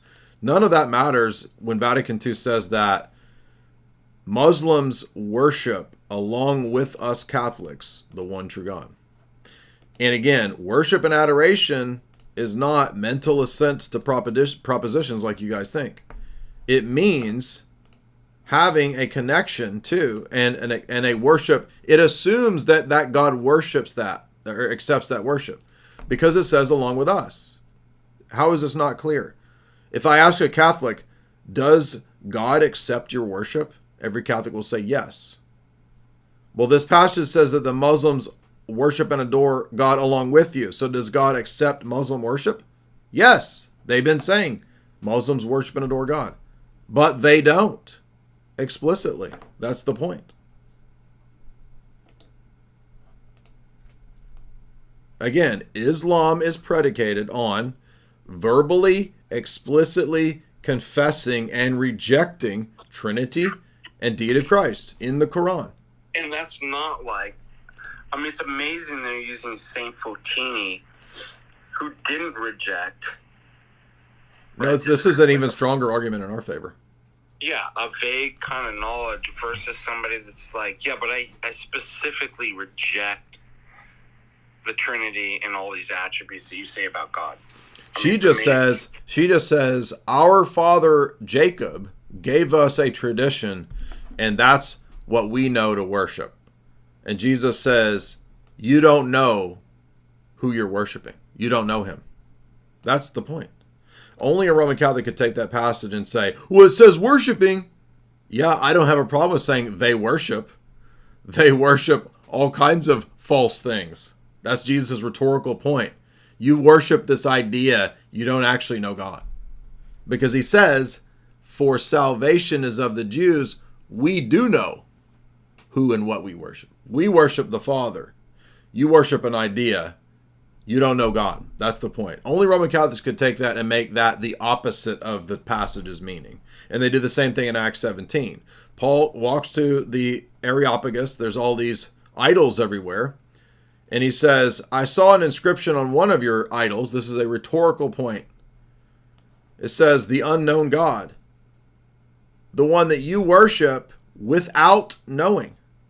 So they're equivocating on two senses of know and saying, see, they know God.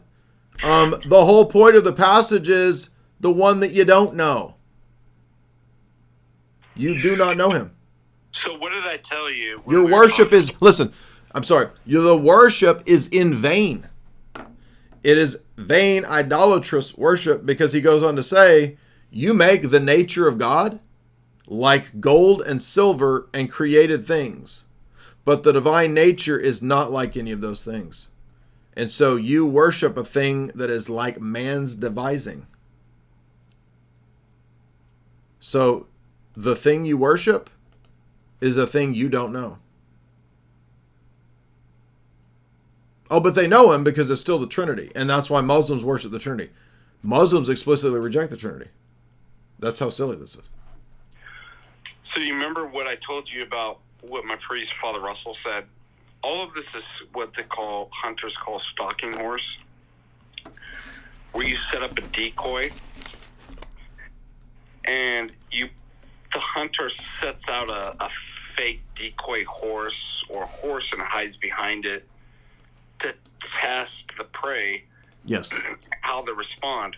So you have to understand that Roman Catholics are purposely using this equivocation, right, to test the waters, to be like, can I actually strike? Can I actually?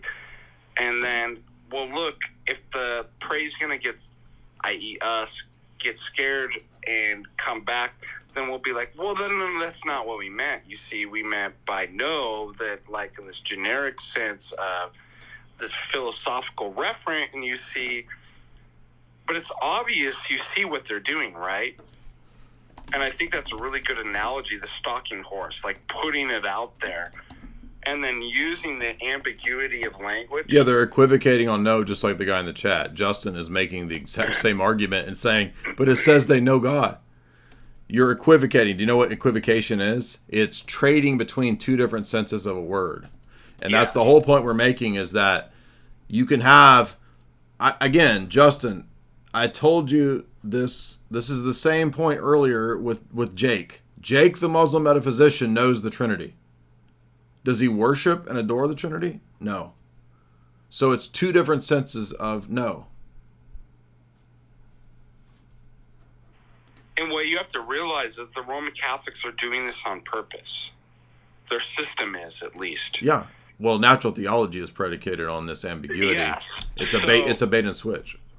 You can obviously see, if you see the Pope praying with Muslims, well, that's not really what it means. You see, that is the stalking horse that you're putting out there. Be like, well, I can use the language and equivocate on and be like, well, you see, in logical terms, the semantic reference, they're not really worshiping, and you can dial it back. Well, it's not that the Pope's really blessing same-sex marriages. That's stalking horse. The whole religion is all of this. Dumb and naive to fall for this. Like, well, that's why they're all liars, is that they lie to make this system work. And the Pope is acting on this document right here. And we know what the last two popes believe. This is so stupid that all of you have the Pope's pointing and be like, well, that's not really what he meant. It's like, but we know what he means. We know what he believes. Like, so what do? They do the classic move of an abstraction. Well, let's go to the analytic propositional meaning of the terms, and that's not really what it means. It's like when you're looking and you're seeing the person committing the crime. Depends what you mean by is, right? It's like, right. Like, God help you people. Like, why do you fall for this? Well, it's like John 1. Treat the abstract world that's less real, right? Well, I'll get you into this logical propositional thing and talk about terms, which is a sleight of hand to distract you, which is a demonic device, by the way, from what you actually know when you're looking at the person committing the crime. Let's get Paul's. Yeah. So notice that Greek polytheism did sacrifice to these entities. Okay. Let's get more commentary and explanation from Paul. In 1 Corinthians 10:20, does Paul believe that the Gentiles and the pagan philosophers are worshiping the one true God? No. He's saying the Gentiles, and you would sacrifice to Apollo. In one of the Platonic dialogues, Socrates offers an animal sacrifice. Are they worshiping the one God? No, it's offered to demons. The worship is to demons and not to God. 1 Corinthians 10:20. I don't know why this is so hard for Roman Catholics, but this is what happens when you worship a delusion and a system, and you double down and double down and double down. Martin Luther. None of the Roman Catholics were doing this until it became kind of more obvious that like this was dogma. They have to defend this now. No, most of the Roman Catholics agreed with us until they saw what their documents actually say. Remember, even at the Timcast debate period, like all the Roman Catholics were like, "Oh no, we don't worship the same. Vatican II doesn't say that." Now that everybody's seen what it actually says, and we've hammered this for months and for weeks and months. Well, but it's true now. They do worship the same God. Oh, I thought Roman Catholicism was supposed to be so clear and the position doesn't change. No, you see, as Tim Gordon pointed out, you got to know Frege's linguistic theories to understand Vatican II. and clearly anybody who has an IQ above room temperature would see that the way to interpret Vatican II is Frege's linguistic arguments. You can't make this up. That was his argument last night. In Romans 1, doesn't Paul talk about how no one can claim ignorance because they can see, like, they can observe creation and infer that there is a creator? Yeah, but it's the external witness is attested to in their hearts. That's why he said, and it's not the intellect. That's what we're saying is that it's the noetic. It's the noetic problem, not an intellectual problem. The nous is the heart. It's not an intellect. The intellect gets darkened too, but the only reason the intellect gets darkened is because the noetic faculties, the heart, is darkened first. Because go on, St. Paul talks that they then suppress it through their unrighteousness. And who does he say that they're worshiping and serving in verse 25? Is it the true God? No, it's the creation. They exchange the truth of God, and they don't worship and serve the God anymore, the Creator. They serve the creature. Great. Amen. Their worship is not God, it's the creature. Romans 1:25. Which is what we've been saying all the time. It's idolatry. Exactly. The whole passage is making our point. And it's not the intellect that is the problem. It's the heart, as Paul says.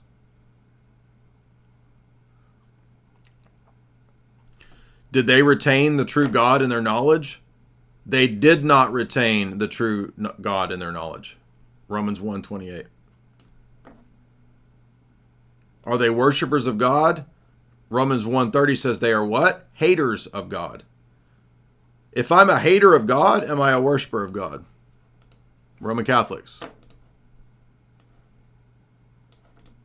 Well, you see, if the reference freaks according to the Phrygian right. thing about natural objects that don't apply to things like God, then, well, of course it's worship, but God just doesn't accept it. You see.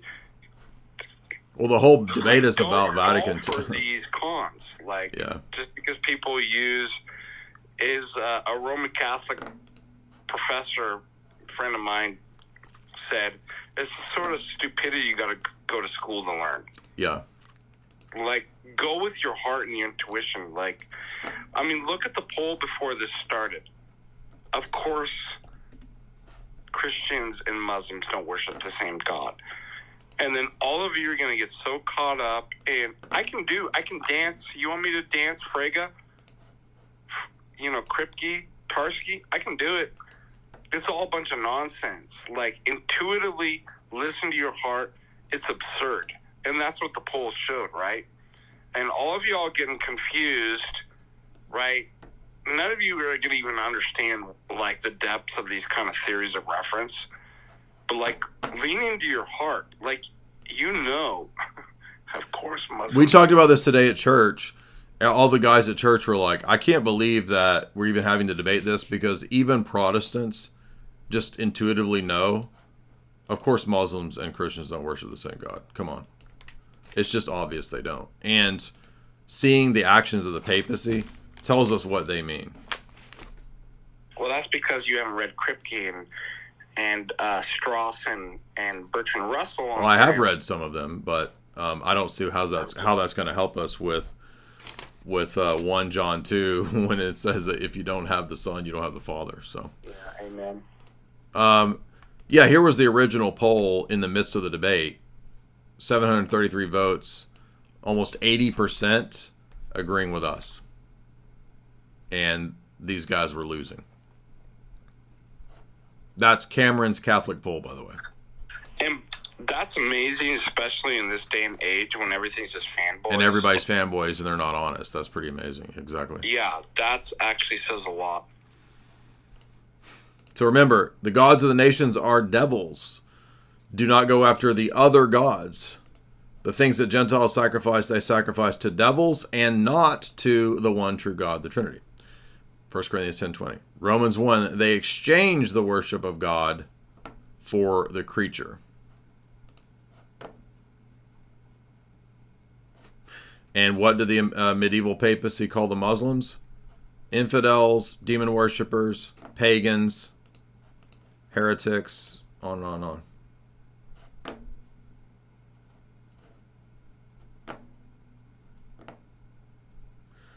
Dean Lim, not $10. They want to vilify you guys so bad that they're willing to check out the Superman Lois Hill analogy. They're very deceitful and malicious. I think that's becoming aware.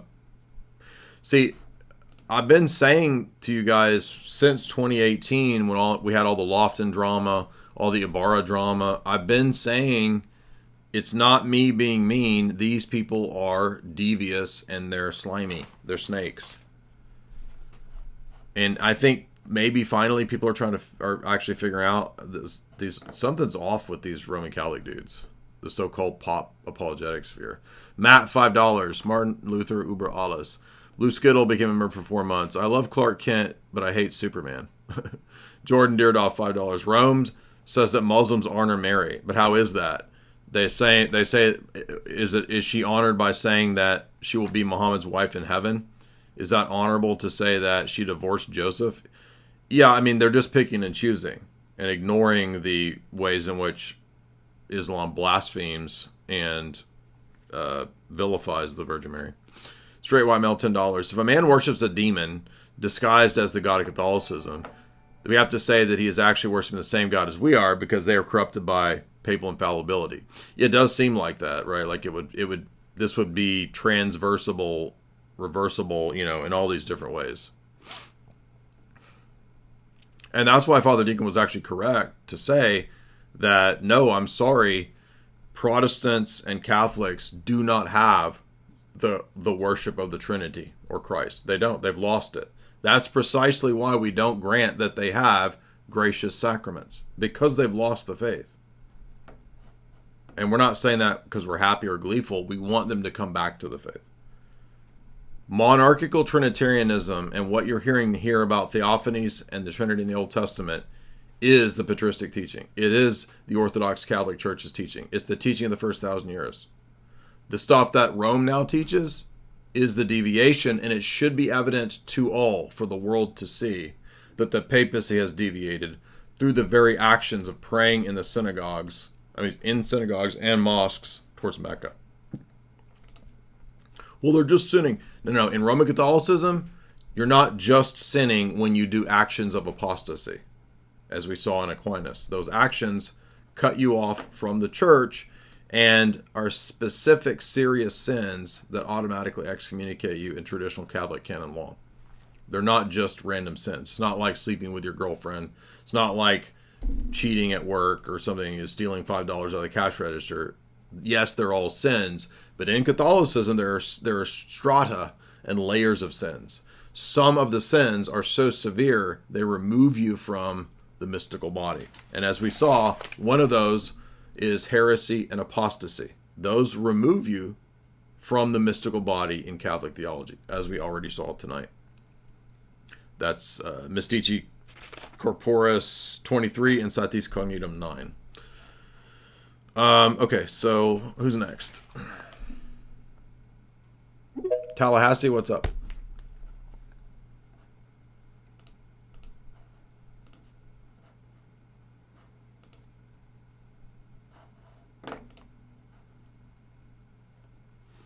Don 226 $2. Be careful, Jay.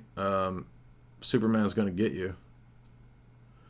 Sincere Hypocrite 5 months. Mott and Bailey fallacy is that Vatican II says they adore and worship the same God, but then trad cats repeat to Well, but Muslims misunderstand that God in worship to make the position seem agreeable. Interesting. Could it be a Mott and Bailey fallacy? I think it is. Because that's kind of just shifting the meaning of the words, right? Father Deacon? Mott and Bailey. Stepped out. Go ahead. What was the question again? We're investigating whether the Vatican II approach to the Roman Catholics might be a Mott and Bailey fallacy. It's a rhetorical tactic where one advances a controversial claim and then, when challenged, retreats to a different, modest, easily defensible position, the Mott, and then pretends that the original claim was never made. I think this is a Mott and Bailey fallacy. That's a really good point. I think so. Father Russell was saying was the stalking horse fallacy. I think it's similar. Like, you put yourself out there and then you can retreat when the deer or whatever, in the analogy, starts to move and be like, oh, no, I'm behind the... That's a good... Yeah, absolutely. Yeah, so like if I say... they say, look, we all worship one God, right? We all worship a unity in some sense, and it's a creator living and subsisting in himself, as Vatican II says. And then the Bailey is the controversial claim that we all worship it, and it's the same referent. And then when you get into the specifics, the speaker, when challenged on the Bailey, the difficult part, they retreat to the Mott. Well, it's the same. But what about where I show that it's not the same? Well, but it's just the same because we say the word God together. Yeah. Yeah, they're definitely doing this. And all these fallacies, right? Do you notice it's demonic? Yeah, that's a form of lying. Because, look what the devil says. Oh, you'll become like gods. Or like, the devil himself is always manipulating and equivocating on the words. Right? Taking a little bit of the truth, which actually has a referent, and then what does he do? He switches it, and he dissolves the boundaries, but like, well, it could mean this in this context, and fix the reference here. And that's what they're doing. God. Yeah, they're interchanging the definitions of the words depending upon what needs to be argued at the time, and they're shifting between specifics and generic. That's what they're doing. Misty Rain, I grew up in Protestant. I was raised Protestant. I hadn't heard about Orthodoxy. I thought it was Catholicism. I steered clear from it. I broke away from Protestants because of unanswered questions. I found your videos and knew I was on the right track. Well, yeah, exactly. Check out a good, Orthodox church. I would avoid the Greeks. St. Tryphon, $5. Jay, I just joined. Did you see that they're going to do a therapy session? Yeah, I saw. This is they're crashing out. And so now that the actual issues are out there, they're going to try to come after me personally and do an exposed video. But like all it is, that's only going to help us. They don't even understand that like 98% of the comments are... If they won, why are they doing this? Exactly. If they're confident and if they won, and this is not, but they know it's not, it's a huge optics nightmare, which is why they've spent ever since then just coming after me and FDA nonstop. Midnight Light, why should I say to non-believers that try to refute the Bible if they haven't read it, Jesus didn't act like that, he loves everybody? Well, they have a false conception of Jesus. I mean, this idea, just like Mormons, right? Mormons, I believe that Jesus Christ is the Messiah and the divine Son of God the Father. Yeah, but every meaning attached to those terms is not what Orthodox Christianity means. Because a false conception of love as well, right? Because if God is love, that's one of his energies. He can't not be love. But then when he says, I came to bring the sword, right? Father against son. Yeah, exactly. The secular world, well, that's not loving, you see, but God's always love. So that, even division, right, and rebuking and condemnation and judgment and casting out is love. And so not only do they not have an understanding of like who Christ is, they don't have an understanding of what love is. Right. And so don't ever grant that to people. Love is not emotional, boomer hippie kind of like... Just being cool, dude. Yeah, just be like, love is... Like, there's an act of love in actually executing somebody for... Well, they think love is an affectation of being nice and agreeable. That's what they think love is. Yeah. And by the way, they're totally dishonest about what I presented in the debate. I presented 9 different slides from the Middle Ages on Islam from the papacy. I didn't present one. And this slide, or this example here from the Council of Vienne, it makes basically the same equivalent point as the very first one from Pope Urban about the status of Islam. Where'd it go?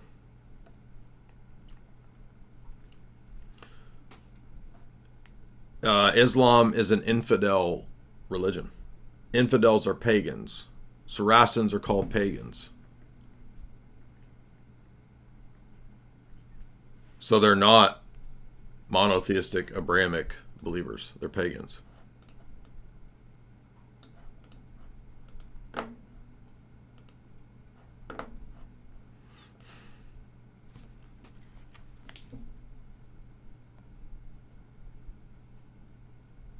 Jack?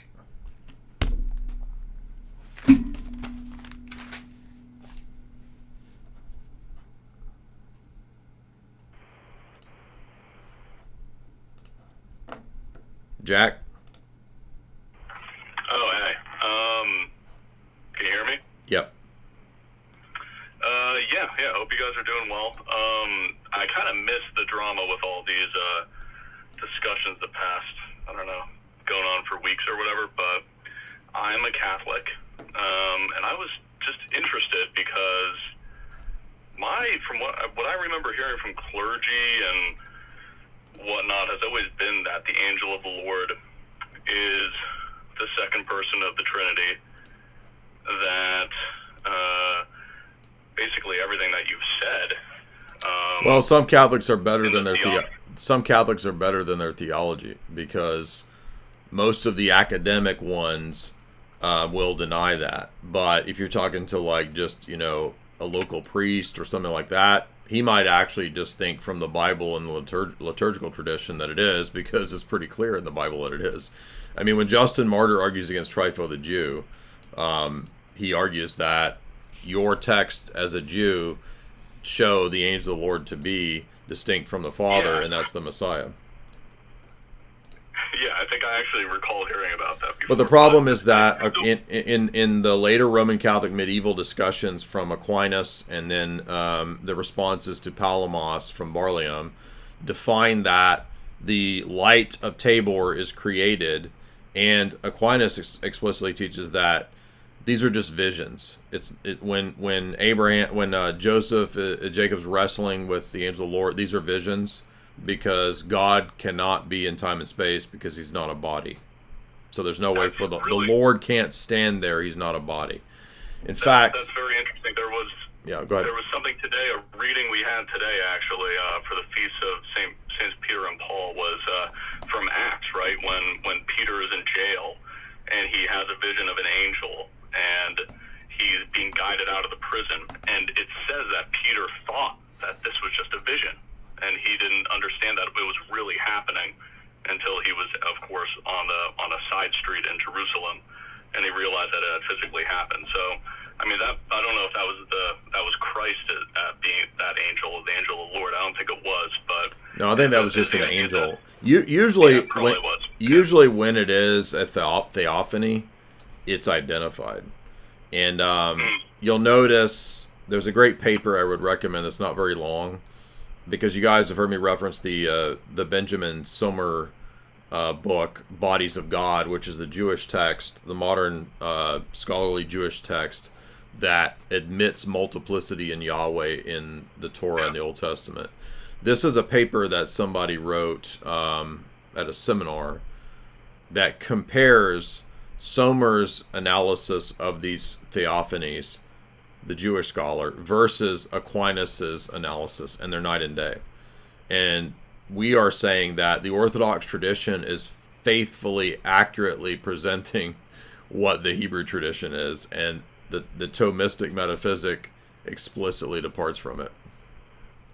That's interesting. Do you know if anything in the Thomistic philosophy has been dogmatized per se? I know transubstantiation and probably a million other things have been, but has there been anything about the burning bush not being I think the person of right. the Holy Trinity and whatnot? There are later statements that what you for example, Trent says that what you partake of, and for the Orthodox, the uncreated light is the uncreated grace that we partake of. For Roman Catholicism at Trent, it is specified that the grace that you partake of is a creature, so it is not an uncreated reality. Even like sacramentally being in like the mystery of the Eucharist, like that would be something that would be that's supposedly a creature. Is that what that doesn't make any sense? We would argue that Roman Catholicism, because of its divine simplicity doctrine, does not have any explanation for what the divinity is in the Eucharist.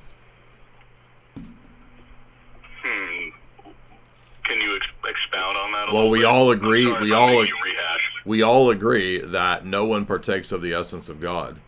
So if you're Roman Catholic and you have a strict Fourth Lateran Council, Peter Lombard doctrine of divine simplicity, or a Thomistic doctrine of divine simplicity as your framework, then you're going to be forced to say that the grace that is itself in the sacrament is a creature. And that's what Ludwig Ott says. Ludwig Ott says the grace that you get in your soul is a supernatural created accident.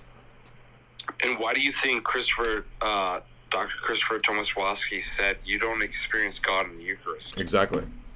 Yeah. Yeah, I'm not familiar with that individual or what. Well, he's the Thomist professor. He's the Thomist professor that was in the debate. He's being consistent. I'll give him that. Okay. Is there like a distinction, I guess, to I guess maybe it's a semantical thing. Is it that you were not? Well, I guess you are. The Eucharist would be the total, like the Trinity is present, right? And the Eucharist, the body, blood, soul, and divinity of Christ.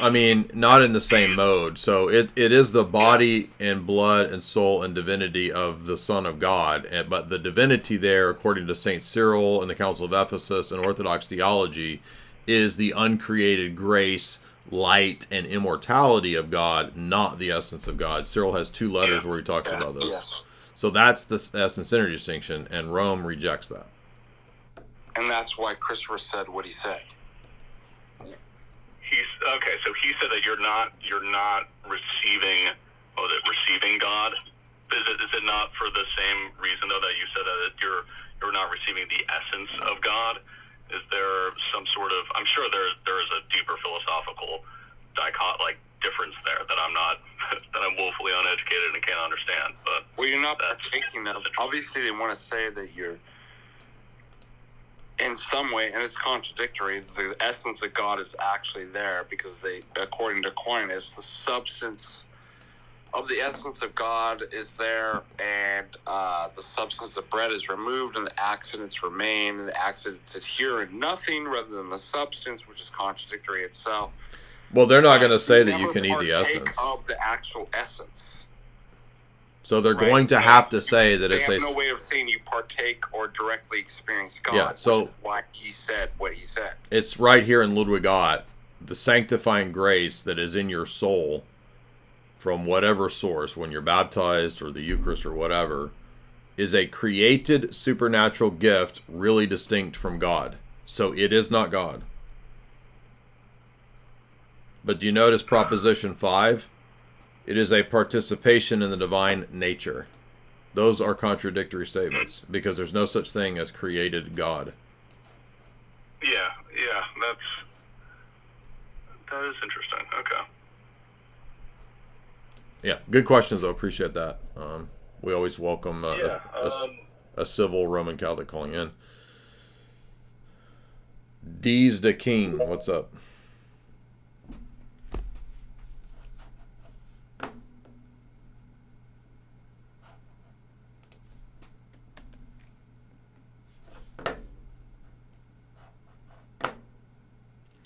Straight white male, $5. Maybe Muslims can actually join Sam Shamoun's Apostolic Church. Exactly, the one that he made up. V. Scott, $5. They're trying to draw a wedge between you and FDA now, saying if you look at Jay, he was mean, but FDA was nice. All they have is this stuff. They can't address the actual issues. Hey, can you hear me, bro? Orthotokos, $10. Just 1 second. Here is a simple one for the Roman Catholic slow boys. The Council of Florence says Trinitarians are condemned unless they become... Non-Trinitarians are condemned unless they convert to Papalism. Vatican II says Muslims worship the true God and should be esteemed. That is a contradiction. Exactly. What's up? Hey, man, thank you for taking my call. So, yeah, I was listening to your conversation, you and Father Deacon, with Trent and the other gentleman. And I believe it was Trent. He was trying to pay you to do a syllogism for your argument. And I don't believe you gave one. Not that you had to give one at all, but I just took the luxury of making one, and I wanted to just hear your thoughts or see if you could poke holes in it for me. Sure. Wait, before you begin, I want to spell syllogism for you. SILLYGOOSM.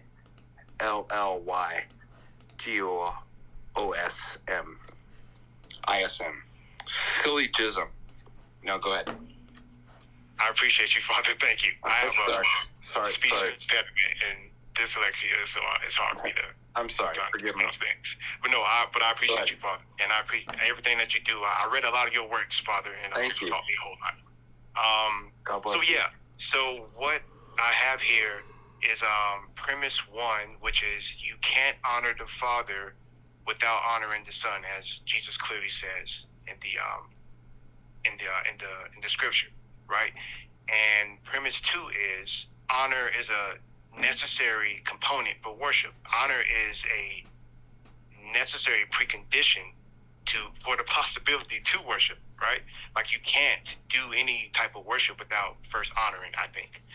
And premise 3 would be Muslims reject honor to the Son, at least in the sense that Jesus demands that you have to honor him to honor the Father, as we Christians believe. So the conclusion, therefore, Muslims don't worship the same God as Christians. Father Deacon, what's your assessment? Sorry, could you just repeat that again? Sure, Father. Premise 1, you can't honor the Father without honoring the Son. Mm-hmm. Premise 2, honor is a necessary component of worship. Yep. You can't worship without first giving honor. Premise 3, Muslims reject honor To the Son. Yes. Yeah, I think it's Therefore, Muslims don't worship the same God as Christians. Let me just do this real quick. Let me just write it out. Yeah, that seems to be valid, actually. And it includes the belief operator, too. Mm-hmm. So, and which would be honor, which was the point that I was making with the Berlin stipulation. Right. And I remember you giving one argument, Father, and I can't remember what that was on. But I did want to ask, I guess, one of you guys just before we depart. I think the only way that a Roman Catholic could poke a hole of this would be premise 3.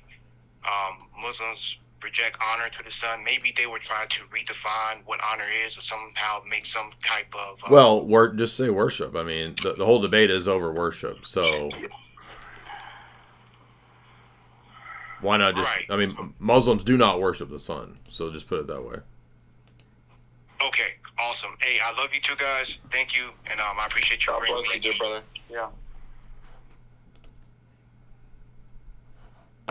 Straight white male. No, we did that one. Sorry. Laser Turtle Productions, $10. I came to faith by way of AA. Oh, you mean like addiction? A struggle with obsessive compulsion. Matthew 11:28 is holding me by a thread. I respect you deeply. How has Jesus transformed your life? I'd love to hear from you. I mean, in a lot of ways. I mean, my whole life has been totally changed, from... I think as you get older and as you live your life, you don't think about Christianity. I'm not saying you're doing this, but you don't really think of it as like one thing or one big event. I mean, there may be a Pauline event in your life where you have the scales, fall off or whatever, but I think as you get older, you just see it as something that you kind of gradually takes over your life. You know what I mean? I think that's the point, is to grow in it. Come to me, all you labor who are heavy laden, and I will give you rest. Yeah, I've definitely seen that to be true. Orthozowski, $2.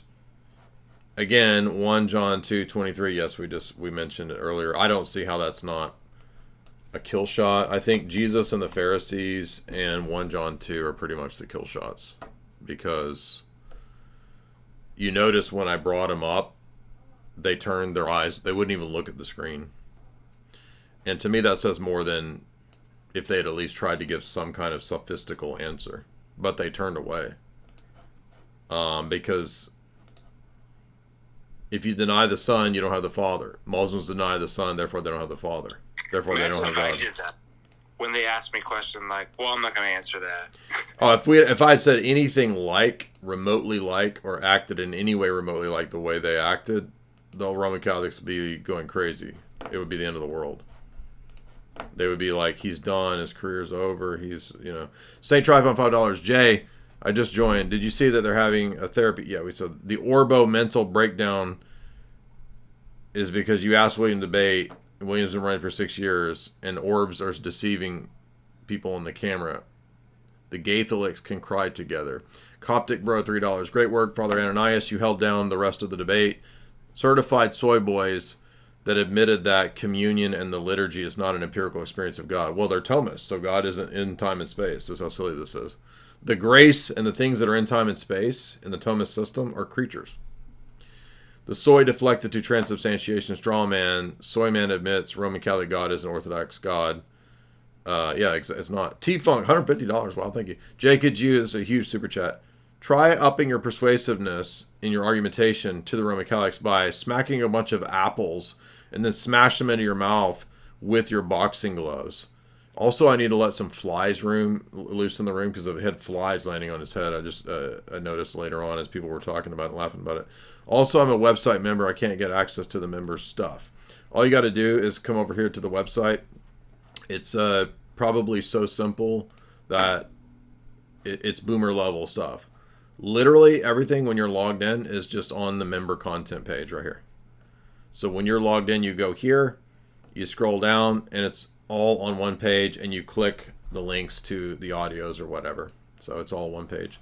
And I want to remind you guys too, if you want to go ahead and get pre-orders, Esoteric Hollywood 3 will be out in the next few weeks. Don't have an exact date yet, but it will be in July, so sometime next month. All of our products are here, but signed copies of every book, Esoteric Hollywood 3, the completion to the trilogy, 9, almost 10 years of Esoteric Hollywood, so this will probably be the end of the trilogy. If I get a wild hair down the road, I might write about movies again. We'll see what I feel like doing, but this is probably, at least for the near future, the conclusion to the trilogy. So if you want to get your signed copies, go ahead and click the link in the show description and head on over there and get your name in for Esoteric Hollywood 3. But remember, it is still a few weeks out, so don't message me complaining in the next few weeks. Where's my books? Also, if you order parts 1, 2, and 3, or anything together with 3, it will not be shipped until 3 comes out. So don't order 1 and 2 and 3 and then be like, where's 1 and 2? It's all going to come together. I cannot go through hundreds of orders and sift out individually doing separate orders for the people that want their part 2s. You'll just have to get it all. It's just way too much. That'd be a nightmare. No way we could do that. So you'll just have to wait a little bit longer. But thank you, T-Funk. And hopefully that helps you if you just log in. Everything is literally just under this tab that says member content. Let's see. If You guys also, I'm going to donate as well to FDA, so the super chats will also help FDA. And I apologize for not having the website updated in a couple days. We've just been so covered up with the debate, so I should get this all updated very quickly. And we will soon return to finishing the geopolitical text by Blumenthal, Management of Savagery. That's going to be complete very soon. And that will be our next geopolitical discussion. And I forget what we're doing after that, but it's going to be fun either way. So follow me also on X, if you don't follow me there. But yes, all books from the website are signed, guys. You don't have to request it. They're automatically going to come signed. That's the whole reason to get into the website and not from Jeff Bezos. Hailstrom 199X, $10. Are you actually losing sleep over any of this? Losing sleep? No, but after the debate, I had so much coffee and I was so ramped up. That's exactly what happened. Yeah, just like Father Deacon, like we were both like up I late. had coffee. I typically don't drink, unlike Jay, who would drink coffee until like 11. I drink it all day long. Yeah, I typically won't drink coffee past like 3, but I think I drank some coffee till like 5. And, you're intellectually charged and you're thinking through arguments and you're on the caffeine that, like, immediately after the debate, like, you try to go to bed, like, your mind doesn't shut off. Yeah, your mind doesn't shut off. My mind didn't shut off until about 4 in the morning, so, and I had a lot of espresso. Yeah, exactly. I mean, for real. Hailstrom says, just keep doing what you're doing, homeboy. A good chunk of why myself and many others will be converting to Orthodoxy. My family's baptism is July 6th. Well, many years, man. That's awesome. It's raining steak, $5. Remember, like I said to you guys, like we had a trad cat just show up today at liturgy. He's like, yeah, I'm done with the trad cat.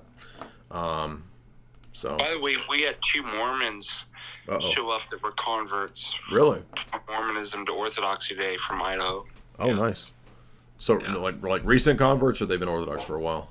No, like within the last year. Oh, nice. Yeah. And they were talking, I didn't interject, like, when they were talking to Father Russell, but, like, they were talking about all the stuff. They left Mormonism over the stuff that we were actually talking about and debating. Yeah, this is a bunch of nonsense, people saying that debates don't do anything and nobody gets convinced by debates. I meet people every day that get convinced by debates, so that's just simply not true. Some people don't like debates, and that's fine. You don't have to. But many, many, many, many people do like debates. It's raining steak, $5. The largest Christian denomination is this far gone, talking about the Roman Catholics. It's truly scary if you think about it. Yeah, it is. This is the power of the ecumenist movement. And it's the unfortunate nature of this sort of Masonic, ecumenist, perennialist idea. The current state of things makes sense, thus, with this. It's really all theology and philosophy at the beginning of it and end of it, isn't it? Yeah, ultimately, it's our paradigms and our commitments, yeah. Harry Serpanos, $5. The Theophanies nail all this. Thank you, Jay, for exposing these heretics. Yeah, I think ultimately, if we get into these biblical texts, that's the end of it. I mean, look at Numbers 12, right? And then Yahweh came down in the pillar of the cloud and stood at the door of the tabernacle.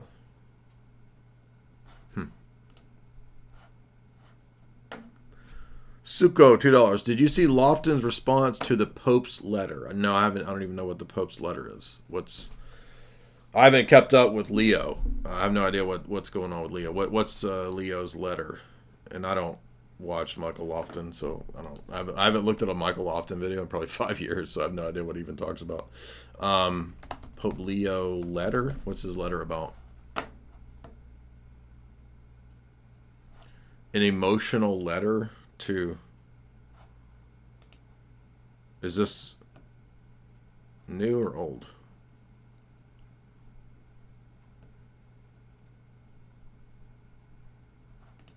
To Jews? Is this it?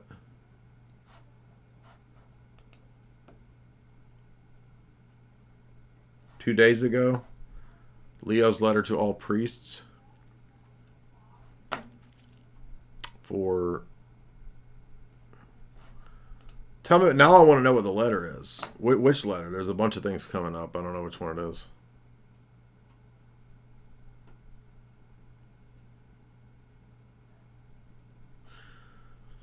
Miloko J, what is your opinion? $10 on BN? I think he's got mental problems. I would stay away. Don OC 226 $2. Careful Jay, Superman's gonna get you up. Howdy $5. Give me a TLDR on schismatic Orthodox. It's not even worth your time, man. It's just like 20 people on the internet. It's not even worth it. Greg the Berean $10. Thank you, gentlemen, for this great stream. We got some more callers here. Somebody tell me what the Leo letter is. Now I want to know what this is. I'm not gonna sit here and read all of Pope Leo's letters. I'm gonna bounce, man. Why are you bouncing now? It's probably gonna get crazy now. All right. You gotta go. If you gotta go, you gotta go. It's fine. We'll see. Right. Do it. Just do one or two more. I'll send you some money. Samurai, okay. What's up? Let's do a couple more. Okay. Samurai, what's up? Unmute.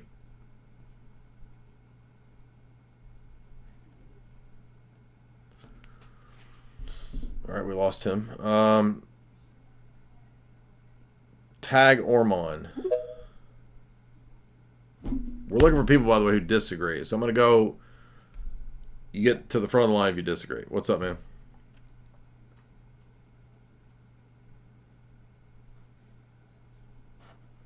Still want to know what the letter is. All right. These people. Tad. Unmute. What's up? All right. Moving on.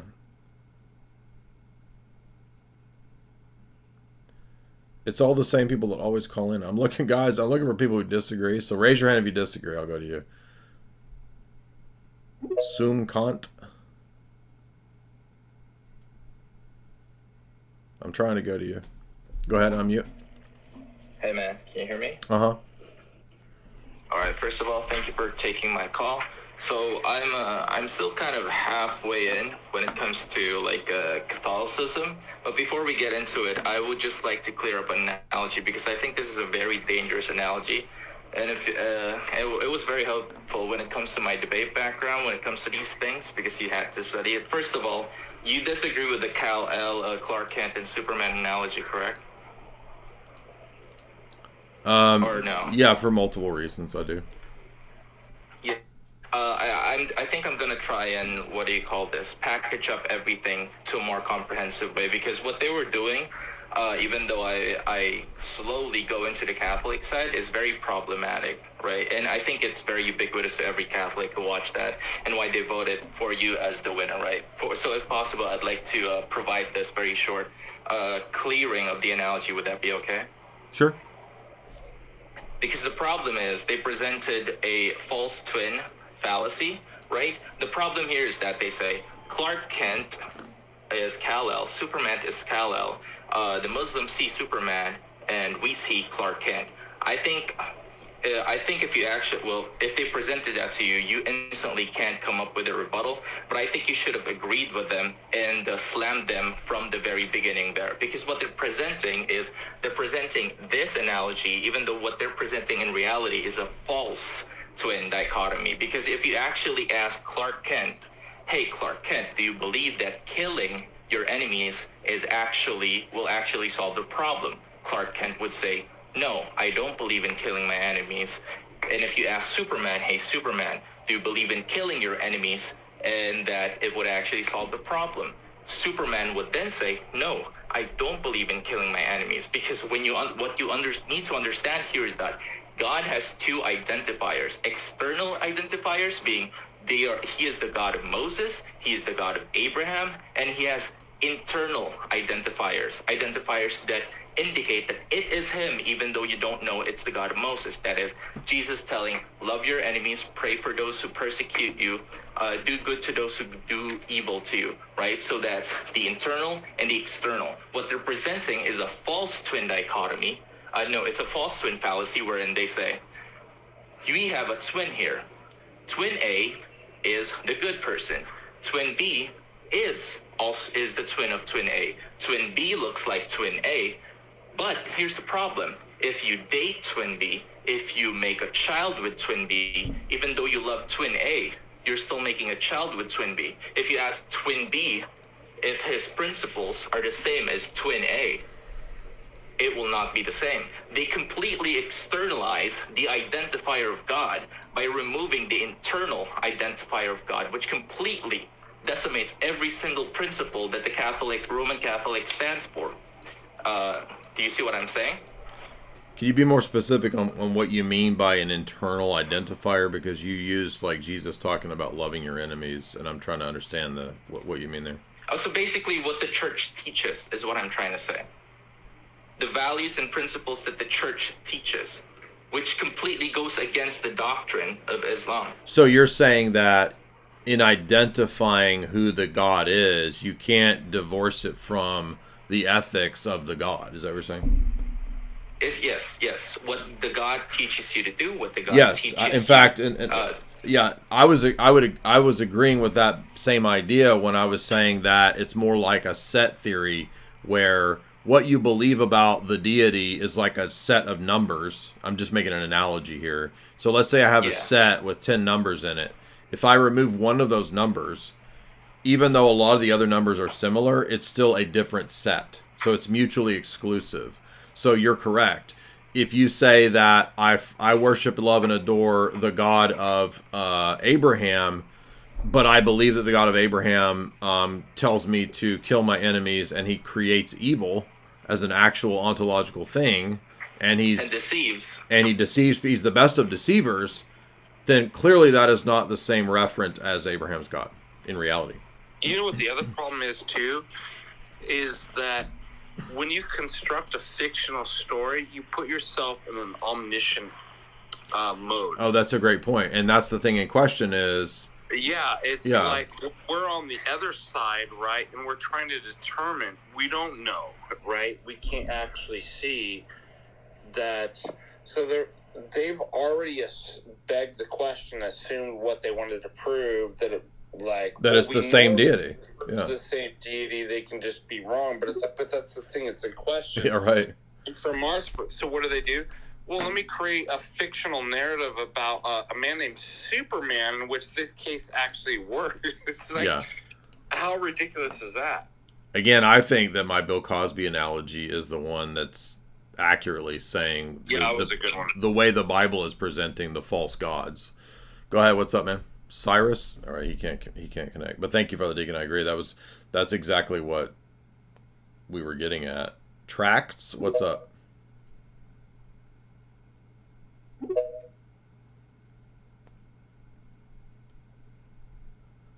Tracts, and then Dylan. Go ahead.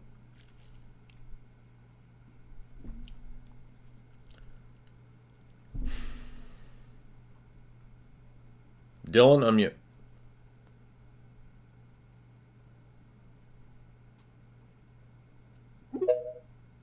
Dylan, do you want to talk? Owen, unmute. Hey guys, I have a disagreement. Okay. I'm presenting it on the behalf of someone who's not willing to come on the show, a friend of mine. I'm an Orthodox catechumen, and I have a friend who made the bold claim, which I disagree with. He made the bold claim that episteme, propositional knowing, is not relevant and can be discarded within the Orthodox framework.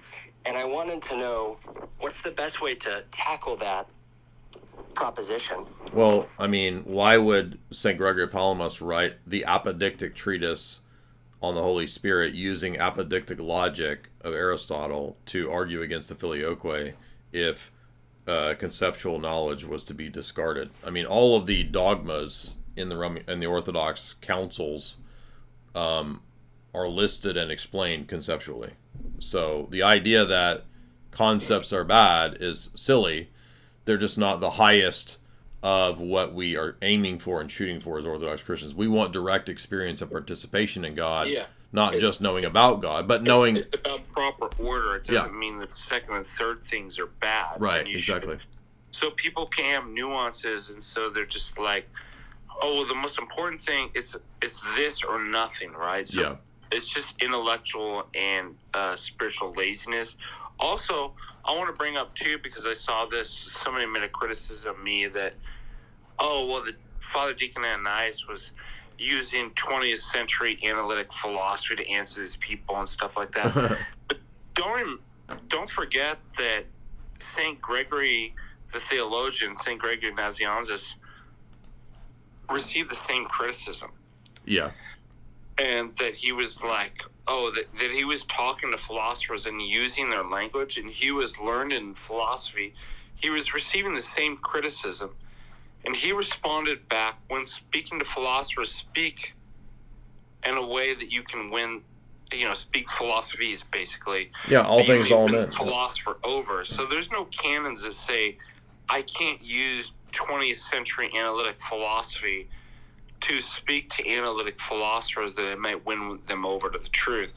And so there's something similar with that too. Like, obviously, with this, and the gospel reading today was literally from Matthew, seek first the kingdom of God. So it's about priorities. Like, we don't put intellectualization philosophy first. But, like, don't be so immature and childlike to be like, it's either this or nothing. It's like, it has a place. It's just a third and fourth place. And you speak to people in a language they can understand. Right? And everybody, as St. Demetrius Stanley says, that, every philosopher might get something right insofar as they hit the truth. Right? So I just feel like it's spiritual and intellectual laziness to be like, it's an either or. Yeah. Like, you've got to disregard this. And also, it's a Christological. It's piety signaling, it's insecurity, and it's also Christologically wrong, because Jesus didn't reject having a rational mind. In fact, he assumed a rational human mind, and every rational human mind has concepts. So the idea of tossing out conceptual knowledge because it's not the highest knowledge is just kind of silly. Han, what's up?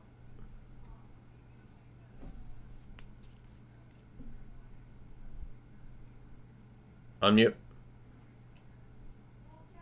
Hi, Jay. Uh-huh. Hey, thanks for having me on. I've really been enjoying listening to your analysis of Yahweh and Abraham.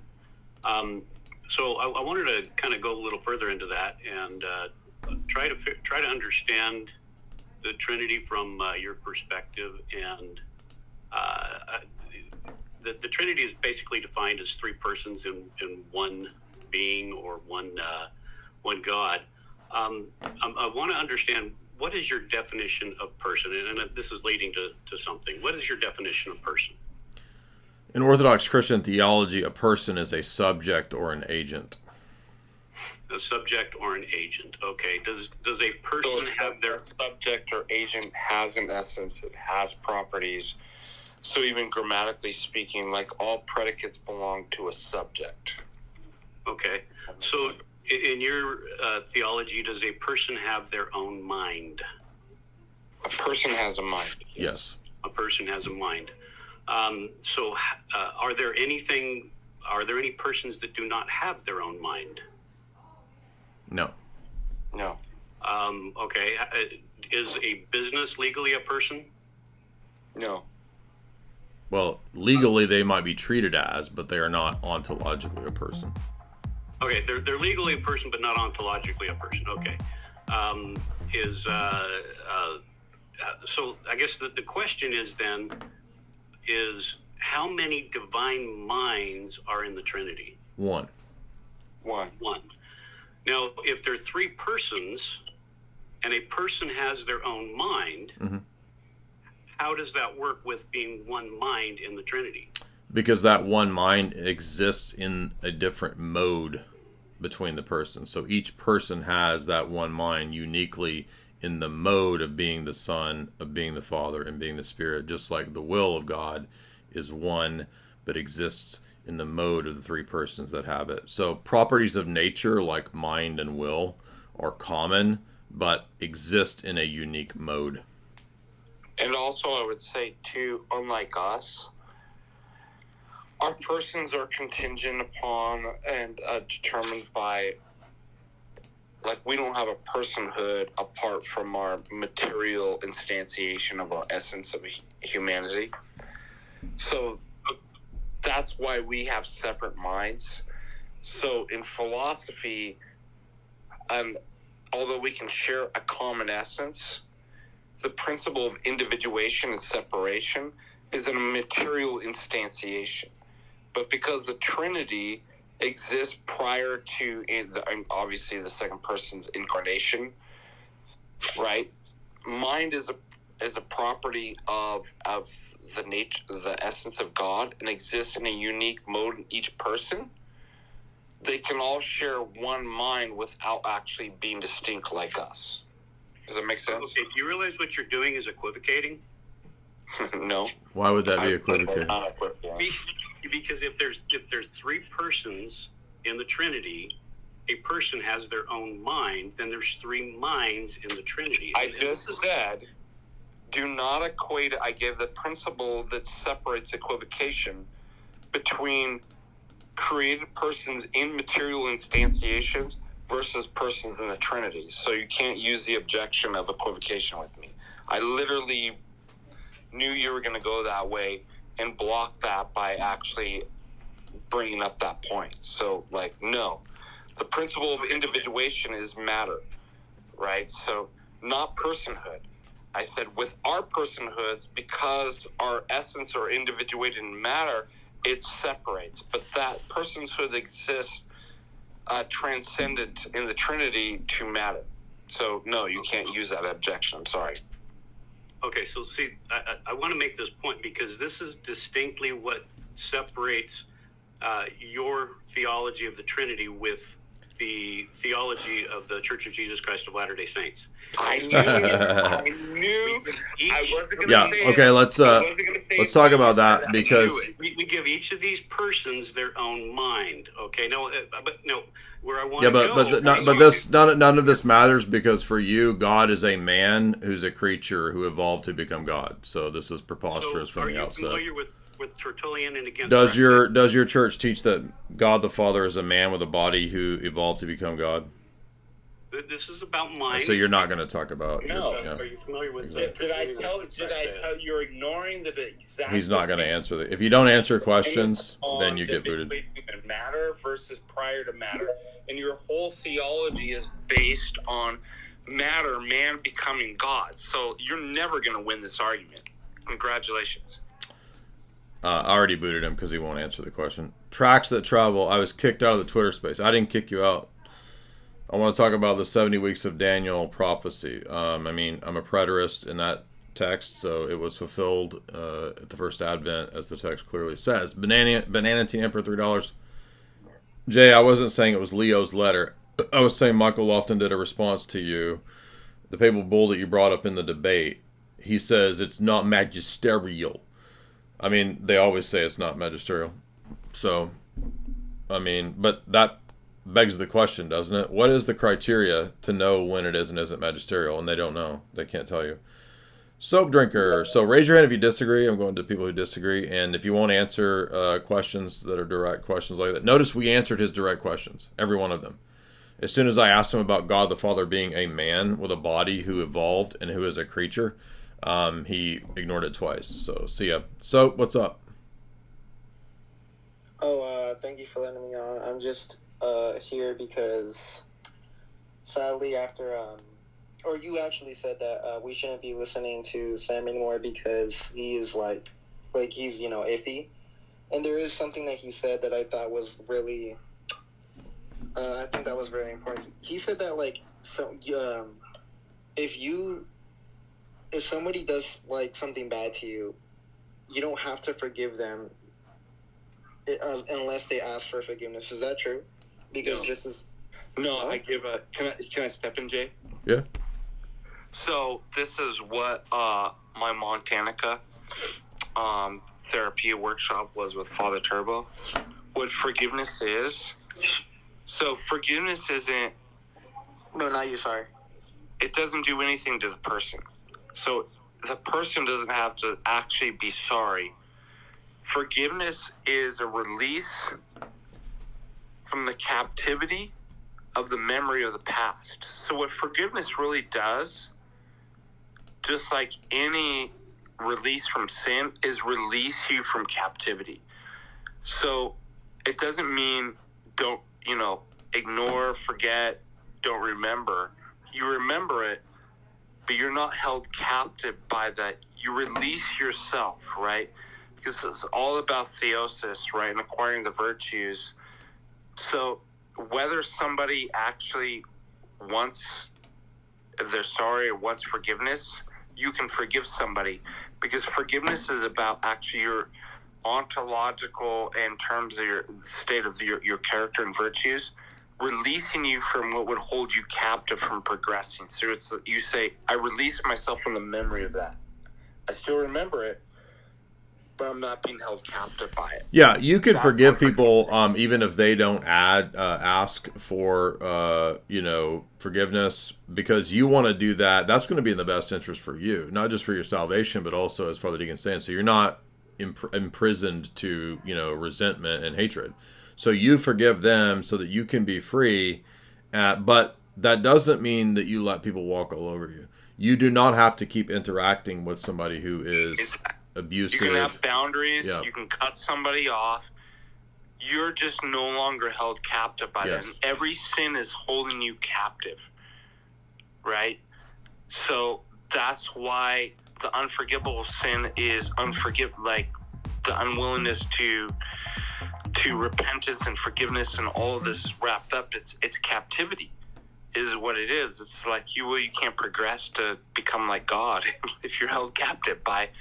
So we forgive others even as God forgives us. And if we don't, we'll be held captive and judged by the same standard, because that's who we are. So it's not that God sentences us. It's literally just an ontological declaration that, like, you're held captive and you're not like me, because I'm free from captivity and I've released myself from holding captive of anything, whether distractions, any sins or passions. And that's what forgiveness is. That's why we forgive. Braxton Bullock, $5. Jay, explain Ezekiel 37. It's brought up by dispensationalists. Yeah, I mean, there's nothing about this that is literally about like modern Palestine, nation state of Israel. This is talking about the Theophany, by the way. It's the presence of the Holy Spirit here in the Old Testament. So notice the third person here. It's a triadic passage. We have the Father here, or Yahweh here, and we have his Spirit coming upon the valley of the dry bones, and the prophecy that these will all be resurrected. So in the teaching of the church fathers, this is usually applied to different things. It's an application to baptism and being raised spiritually from the dead. It is also a prophecy of Pentecost and the Holy Spirit coming at Pentecost upon those who will be empowered to go forth. I will put my Spirit in you and you will live. And it is also a prediction of the end of the world, the final day resurrection, when we will all be resurrected to glory and vindicated in the kingdom. And thus that one kingdom is the church of God. So dispensationalists will make all this apply to some nonsense over in the nation state of Israel right now, when the promise of a singular united kingdom, the two sticks here that will not be parted, they will never be divided into two kingdoms. And God says, I will be their king and they will be my people. David, my servant, will reign over them. That's Jesus. Jesus is the David servant that will be the prince of this kingdom. The tabernacle that is forever with us. All of this is interpreted in the book of Acts to be the first advent and to be Pentecost. Always get this mixed up. Because it's talking about the tabernacle of David, which is Acts 15:16, excuse me.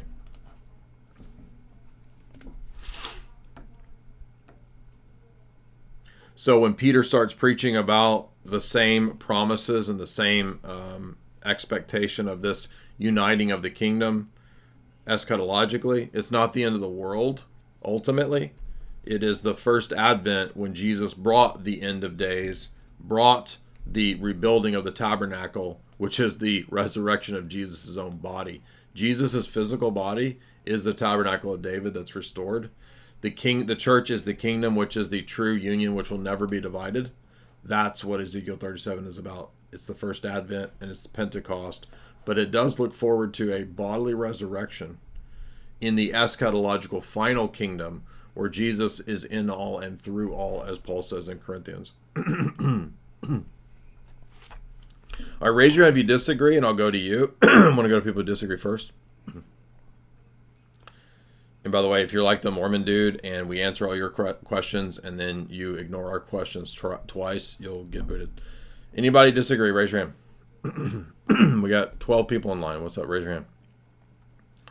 Dylan disagrees. What's up, Dylan? Unmute. Hello. Yeah. How's it going? Hey. I sent that chat in earlier, the OCD, AA, whatever, Laser Turtle there. But yeah, my way to faith has been unorthodox and kind of that sense of the word, but from like a soteriological standpoint in terms of being saved and salvation and everything,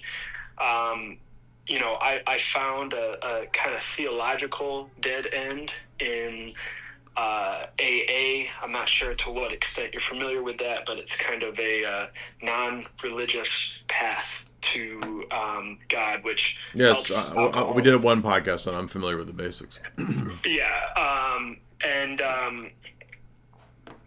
but there's kind of a dead end to it, and the more I've kind of researched and read into some of the early kind of church and all that sort of stuff, being that it can be borderline Gnosticism, and it's not long-term fulfilling, and I'm just like constantly searching, grasping. Okay, well, I mean, I would say check out Orthodox Church. I appreciate you coming on. That's not really a disagreement, though. So I'm looking for people who disagree.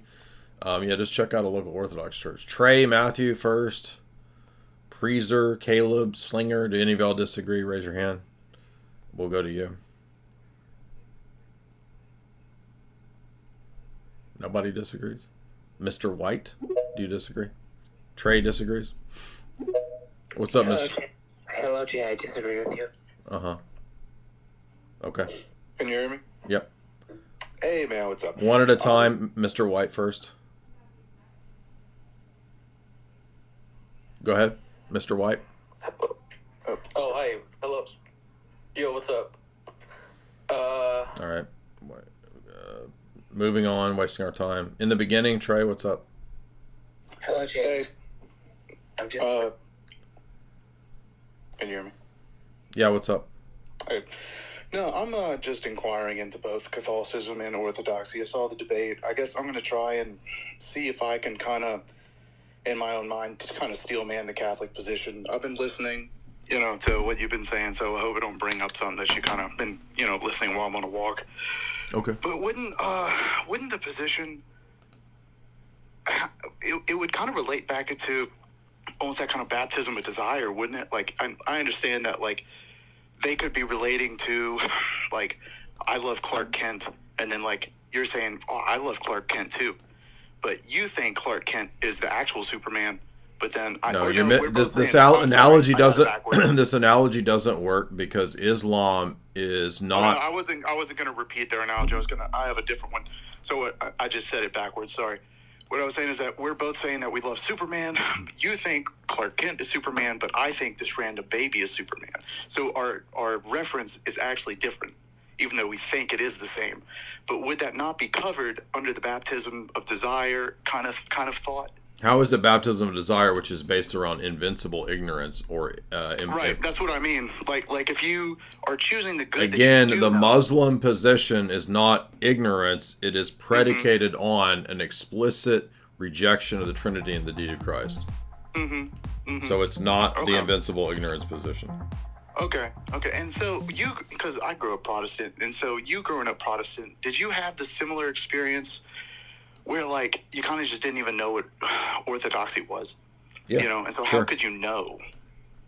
What do you mean? You know what I mean? Well, because, you know, there's the whole thing of nulla ecclesiam, you know, there's no salvation outside the church. And so, but what if you just don't know it even exists? Right. Well, or what if you don't? But I mean that, you know what I mean? but that's different from pointing to the dogmatic contradiction. So I might agree with a Roman Catholic that there's such a thing as baptism of desire, and the Eastern Church Fathers talk about that, and they talk about baptism of blood, etc.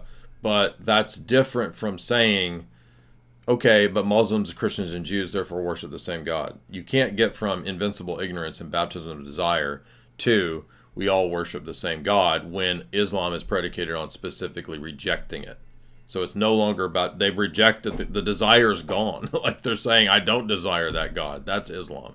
And that's the false equivalence that Muslims, that Roman Catholics are saying is like, well, what's wrong with baptism of desire? And I mean, I'm not making fun of you, but like many of them have made this same kind of line of argument. It's like, that would work if you wanted to, if you restricted your argument to invincibly ignorant pagans, maybe you can make an argument there if you're for the Roman Catholic position. But this is a Muslim, which is a religion predicated on explicitly rejecting the Trinity.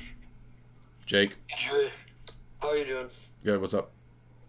I was just wondering about what it seems like why do you excuse me, like brush off the true orthodoxy people? I Protestants just like to use that as a talking point. It would seem good for you to properly address and debate. It's been addressed by David Erhan years ago, and I don't have to redo all the stuff that David addressed. We could do it really 7 years ago.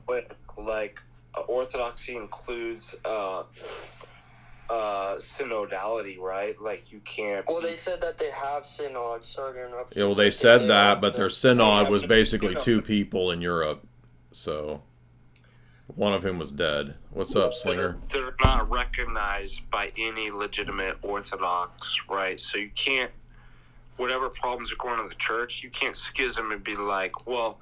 And again, it's a very Western problem to make everything abstract and be like, well, see, I have the true faith in propositional form, and I'll split out from the incarnational community of the Orthodox Church and its synodality.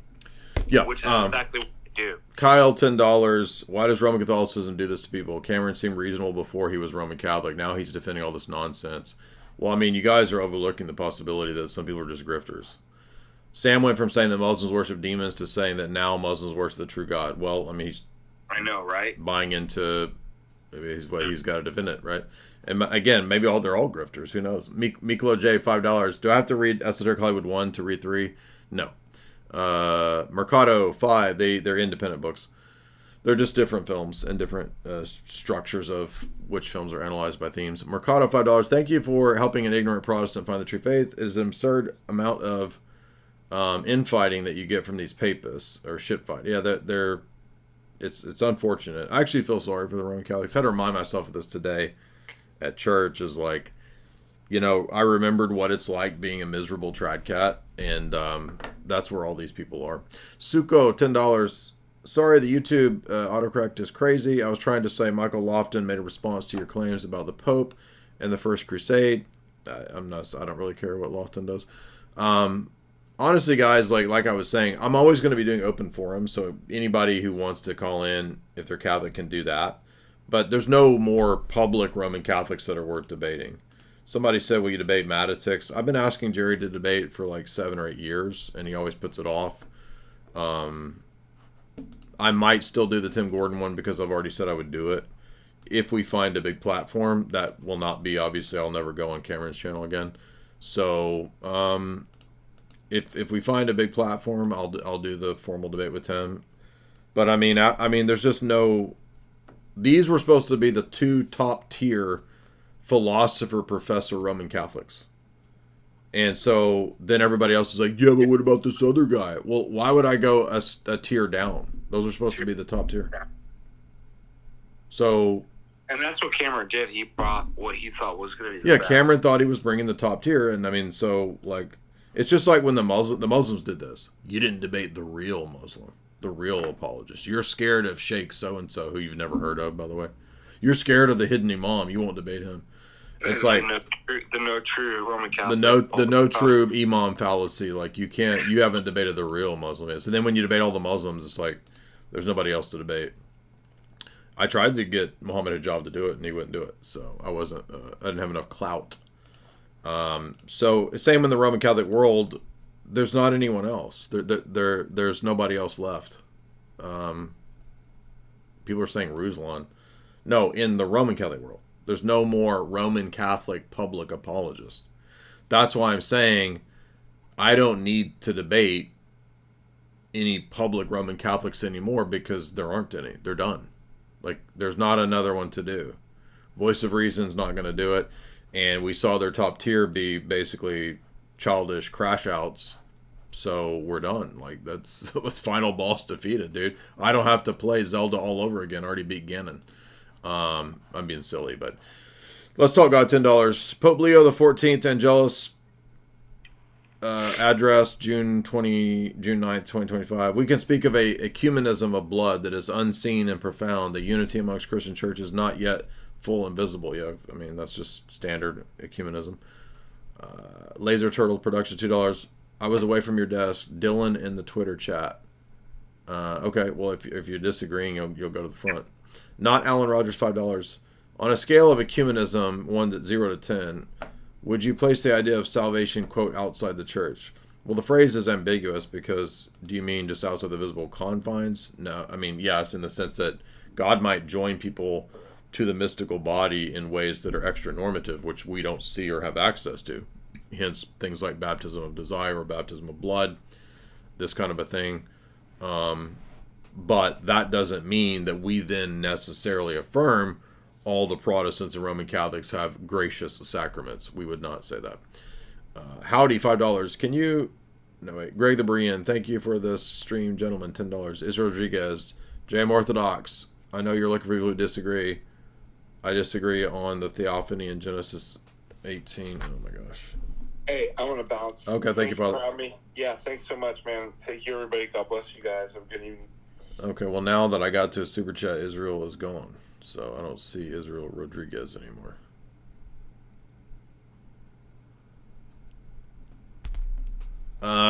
So sorry, I just saw your super chat, but you're already gone. Joe Mama 123, a question. What do you think critics of tag like Malpass get wrong about the argument? That'd be a better one for FDA, because he's kept up with reading Malpass and I haven't. So he's seen more of Malpass's like recent critiques. So I don't know what he's been arguing in the last couple of years about it. So not Alan. No, we did that. Demon Clot, $2. Why did you block me? Why are you salty? I called you a pussy. Stop acting like a pussy. That's why I blocked you. I didn't block Apostate Prophet because I'm a pussy, because I wanted to do the debate. I blocked him because he kept commenting and getting on my nerves. And you're just wasting your money, because any more super chats, like, I'll just refund them. It's like, I'm calling you a pussy. Why do you not want to talk to me? Like, why do you think? Matthew Logan.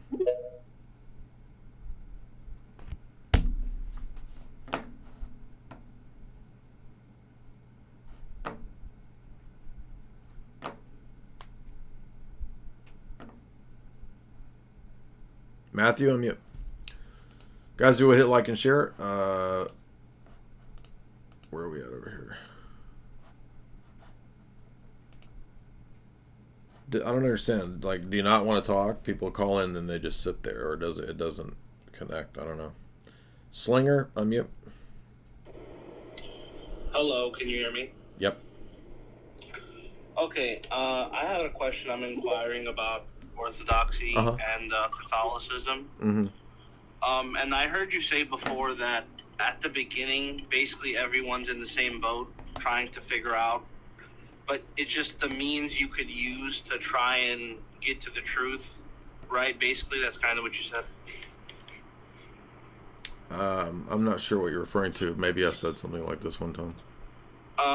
Basically, when you're trying to figure out what's true at the beginning, all three people are in the same boat. Oh, and yeah. At the end of the day, you have to use, you have to. Yeah, you're relying on the Holy Spirit to be, convinced as an individual. Yeah, I got you now. Okay, I wanted to give you my reasons why I'm considering orthodoxy to be true, and if you think they're good reasons or not, or if it's like just not good reasons. One of them is kind of the exclusivity of it. How like everyone will say your guys' sacraments are valid, but you guys say no one else's are. It's kind of like. I actually think you're onto something here, because if we want to compare this attitude to the church's attitude in the first millennium and how they spoke about itself, only the Orthodox continue that attitude. So I think you're on the right track of looking for markers and indicators of the true church, one of which would be consistency of confession and ideology about itself. Right. And just to give you my background, I grew up Pentecostal. Uh-huh. And the whole thing was, it was all just about like singing worship songs, emotions, and feeling something, and that's the Holy Spirit, right? Emotions, yeah. And your whole thing where knowledge, the Holy Spirit can use knowledge and research and all these other things. Just looking at the exclusivity, and then another thing is this. Let me know if you think this is a bad reason to consider it. When you just consider that everyone says your guys' sacraments is okay. No one says you guys are heretics. I kind of got over the icons because I actually went to Orthodox church with my friend. I went twice. And I seen an icon on the wall, and it was people venerating the cross, I believe, in the early 300s. Do you know what I'm talking about? Mm-hmm. So the whole idea, what I heard when I first started asking questions is, well, they didn't venerate icons till like the year 800. But that pushed it forward like 500 years, basically. And I want to know if you think this is a good argument. From what I understand, the councils happen to refute people who are disagreeing with something important. Correct. And something that's usually been clearly done already for a long time. Right. So another, the logic I use to get over the icons, I want you to know if you think this is good logic or not. Constantinople, I've read the first three councils. I'm waiting to read the rest. Good. Constantinople is to confirm the deity of the Holy Spirit, and that's in 381, right? Correct. Well, that's part of the council, yeah. I mean, it condemns Apollinarianism. It adds to the Nicene Creed, so it does many things, but yes. Okay. But my point is, everyone knew the Holy Spirit was God for 350 years, but it wasn't 100% confirmed until someone disagreed with it. Correct. Do you get what I'm saying? Yeah, councils meet to usually address heresies that are growing. Right.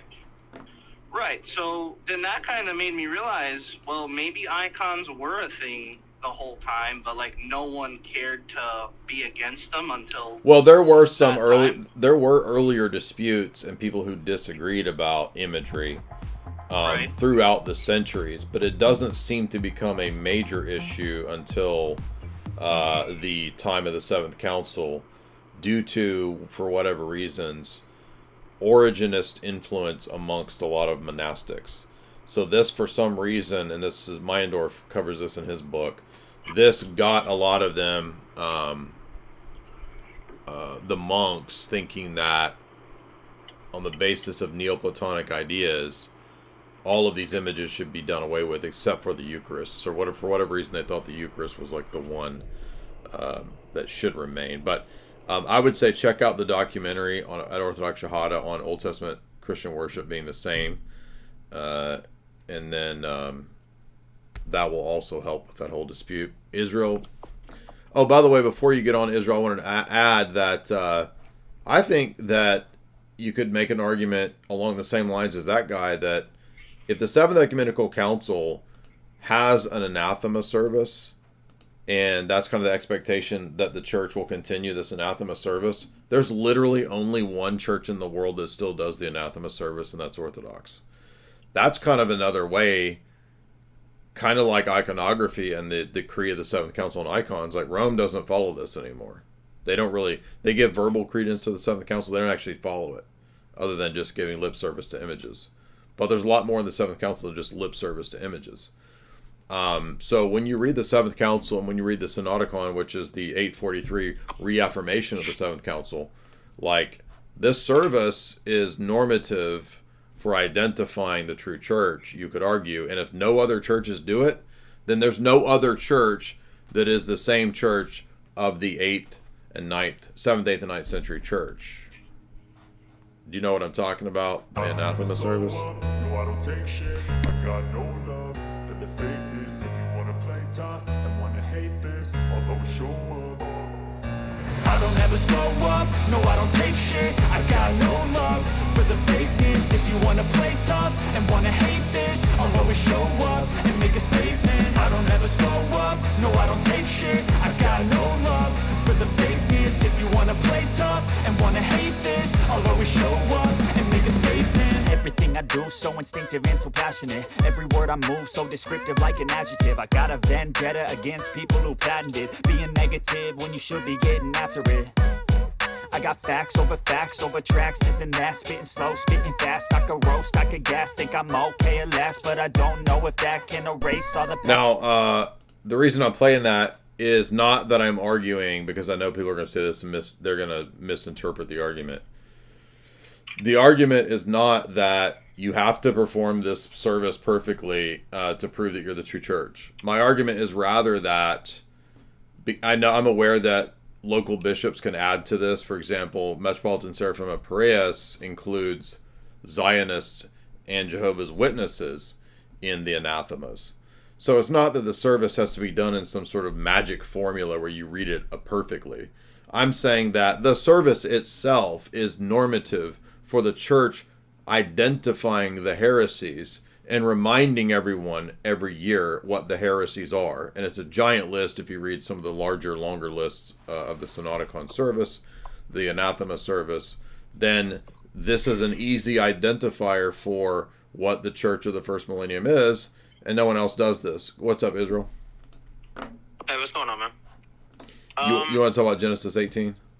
Yeah, I mean, I don't claim to have like certainty as to what it says, but back before Shamoun lost his marbles, I mean, he was arguing Theophanies. Yeah, I mean, I started learning about the Theophanies. Oh yeah, I mean, I've heard him argue Theophanies like countless times. Yeah, and he was pretty good at it. I mean, you know, and I had wrote I was taking notes on one of the talks that he was doing on it, and I kind of like made an article where, you know, he was basically arguing or refuting the position that, oh, well, it's not multiple divine persons that are present there. It's just a Hebrew idiom. But, you know, there's some examples of Hebrew idioms that you have where, like, Solomon is referring to himself, but it's different. And, you know, if you go to, let me see, I'm trying to. So obviously, you know, you have the three men appear, right? At least one of them is God. At least one of them is the Lord. But then it gets interesting when in 20 to 21, it says, then the Lord said, because the outcry against Sodom and Gomorrah is great and their sin is very grave, I will go down to see whether they have done altogether to the outcry, according to the outcry that has come to me. And if not, I will know. So the Lord is speaking, and then he says, I will go down. And then in 22, it says, so the men turned from there and went towards Sodom, but Abraham still stood before the Lord. Yeah, but but that's before Abraham does this intercessory move. So the plan in 21 is that Jesus and the this is my reading, Jesus and the two angels are going to go do it, and Jesus is like, I'm off to destroy them. And Abraham, in an intercessory way, and we see this in Genesis elsewhere, you know, where he prays and he says, If there be a few righteous, right, will you let the, right after this is when he starts bargaining with Jesus for their lives.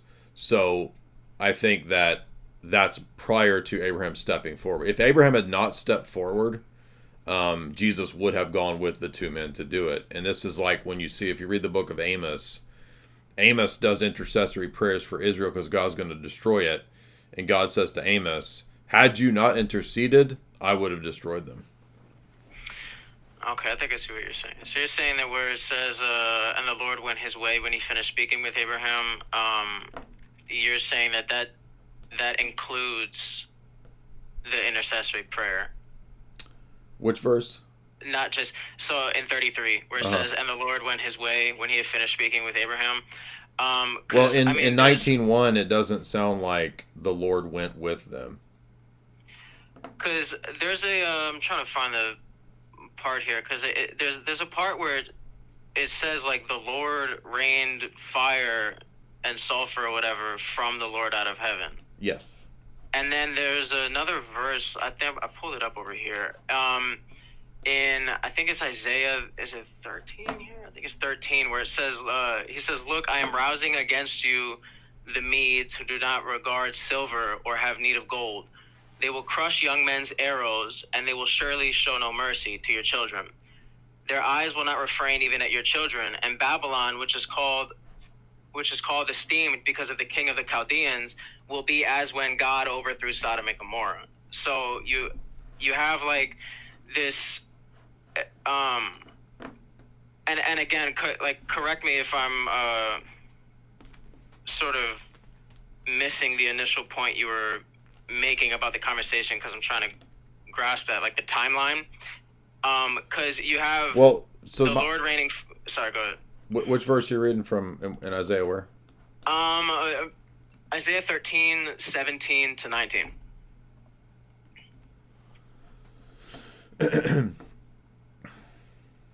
I'll stir the Medes up against them who will not regard silver. Babylon, the glory of the kingdoms. It will be as when God overthrew Sodom and Gomorrah.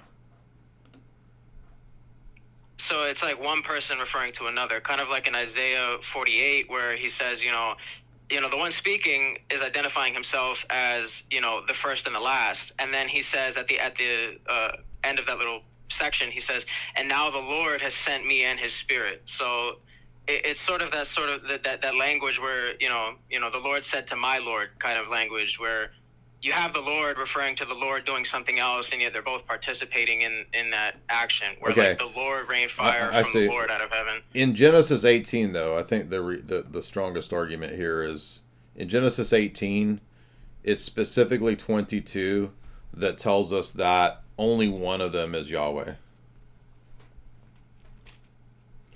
Because they're all going to walk away, and then Abraham stands before one of them who's Yahweh. Right. And I recognize that the one standing before them is. Do you think that sort of negates the language of the Lord rained fire from the Lord out of heaven? Like it, because you do have some Hebrew idioms that use similar language. Yeah, but it doesn't have. I mean, it doesn't. Like when we go to Genesis 19, I understand what you're saying there, but like in Genesis 19, the two angels that go to Sodom, they're not identified here, at least in the way Lot treats them. Lot does not treat them or act the way that Abraham acts to Yahweh. That's a good point. So Lot treats them in a reverent way, and he calls them lords, but he does not call them Yahweh. So let's see what, and remember, Lot is a righteous man according to Hebrews 11. So let's see what the word is here in Genesis 19, because that might help here in 2. Let's see. What verses were they? I can put it into the exegetical up here. Genesis 19:2, it says, behold now my Adon, which is like Adonai, lords, owners, masters, superintendents, kings, So lords is just a generic term for a master, which could be divine, it could be human. So Kyrios. Well, but what I'm saying is that he doesn't treat them the way that Abraham treats Yahweh in the previous chapter.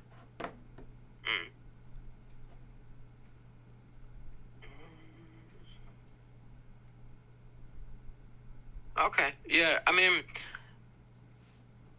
yeah, I think you make a valid point. Also, the Orthodox view, like, I'm not aware of any acceptance or position that there's an angelic representation, or excuse me, that there's ever an angelic energetic manifestation. Yeah, me either. That's why I was sort of iffy on it, because like I knew the language sort of, you know, an argument could be made for it, but I didn't know of I know there's also theological implications in these things. You get like not just like interpreting it however you want, like that has to be submitted to that. Right. And I wasn't familiar with the patristic understanding of it, so I just yeah, if you look at the way that in the Moscow Icon Council, which is just kind of repeated, that all the theology is in the Losky-Ouspensky book. In volume 2 of that, there's 2 chapters on the Moscow Icon Synods, and when they talk about this issue, they argue that, and they actually get really, really deep into all these Theophanies, like super deep. A lot of time is spent on the Ancient of Days in Daniel 7, but they also get into all of these as well. And I don't recall, and I know that's not an infallible council, but it's still got a lot of wisdom that we can draw from, even if it's not infallible. They tend to just say that you can only do the Spirit as... One interesting question I have is like,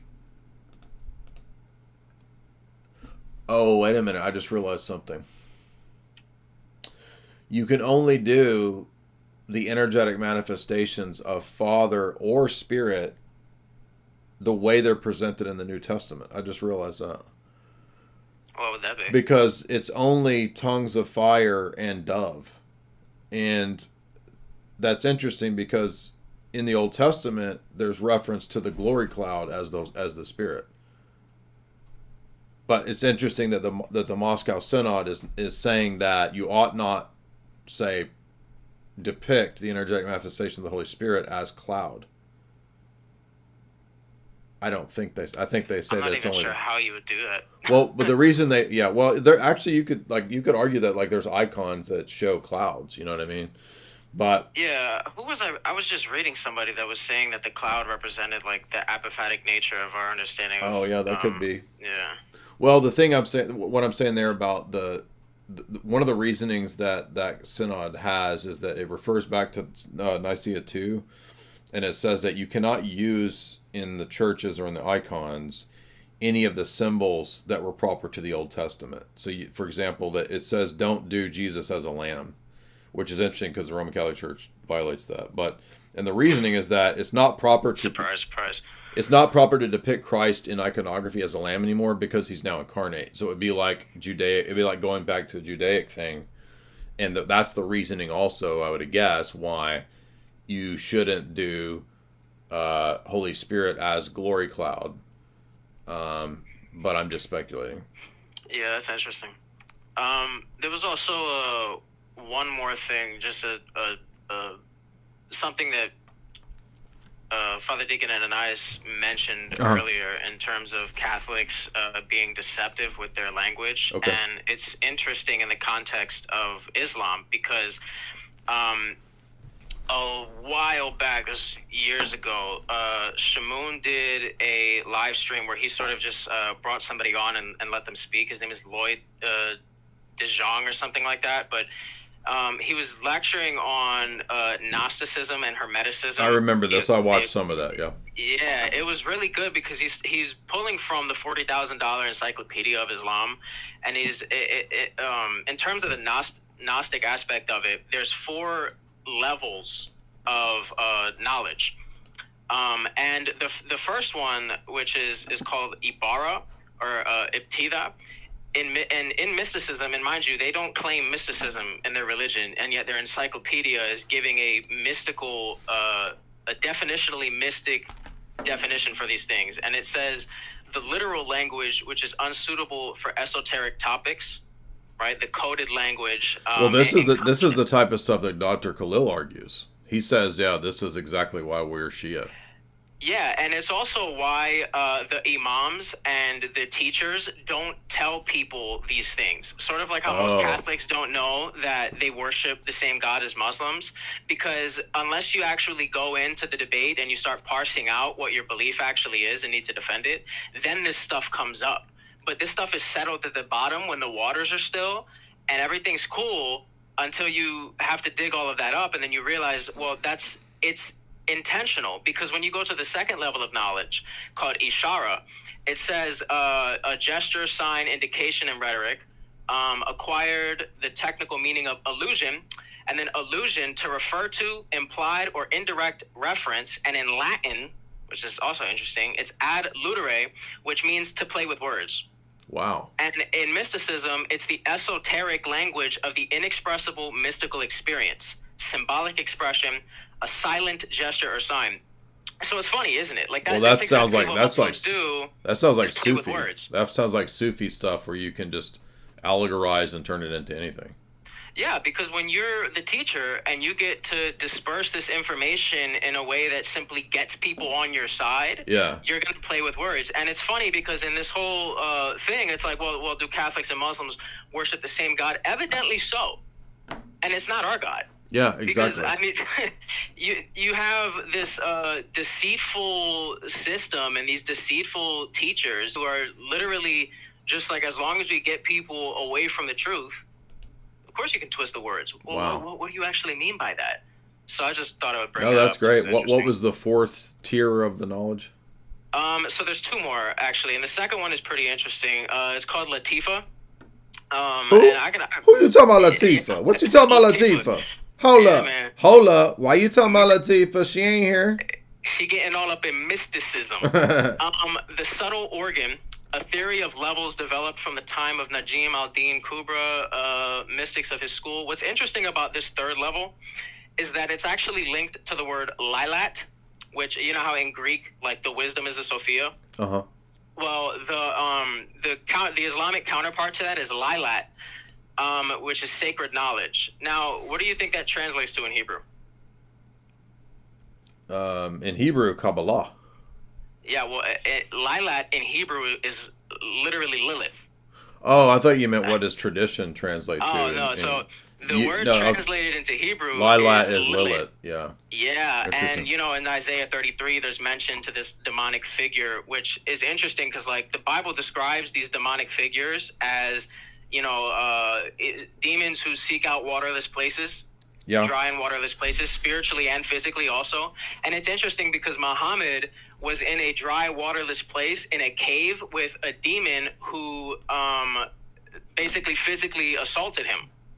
And Lilith, in this whole demonology thing, like you get into the Kabbalah and all this weird Judaic mysticism, she's a succubus. Yeah, she's a succubus who tries to you have him having this encounter with a demon that perfectly fits that description, and then you have that basically sort of implicitly in their mystical teaching. Yes. And then the fourth level of knowledge, and I'll finish up with this, is called Hakikachu. Yeah. And it says reality, essence, truth, and rhetoric. Now, in mysticism, and this is interesting, in mysticism is the profound reality to which only experience of union with God opens the way. So, in their understanding, that would be what Muhammad attained to. So, yeah. And I have more notes, but that's the basic four levels of it. State Hakika again. What was it? Hakika, reality, essence, truth, and rhetoric and exegesis. Al-Hakika is the basic meaning of a word or expression and is distinguished from Marijaz in philosophy, has an ontological and logical meaning. The ontological meaning is best translated by nature or essential reality. The logical meaning is the truth which the exact conception of the thing establishes in the intelligence or in the intellect. Is this this honest question. So is this like a dictionary that's only describing the Sufi stuff, or is this broader than Sufi? Let me see. So I have the exact. It says it's the $40,000 encyclopedia, the Encyclopedia of Islam, new edition. So Why the heck is that $40,000? I couldn't tell you. Maybe because they don't want people reading this stuff.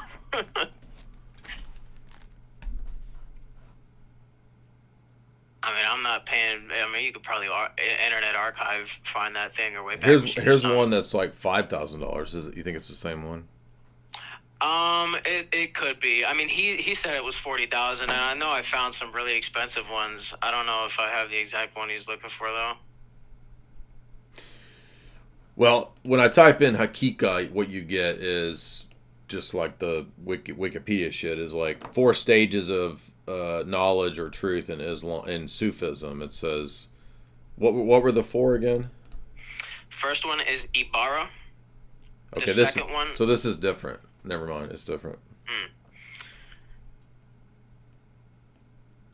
I know it ain't Eric Ibarra. Hey, it might be.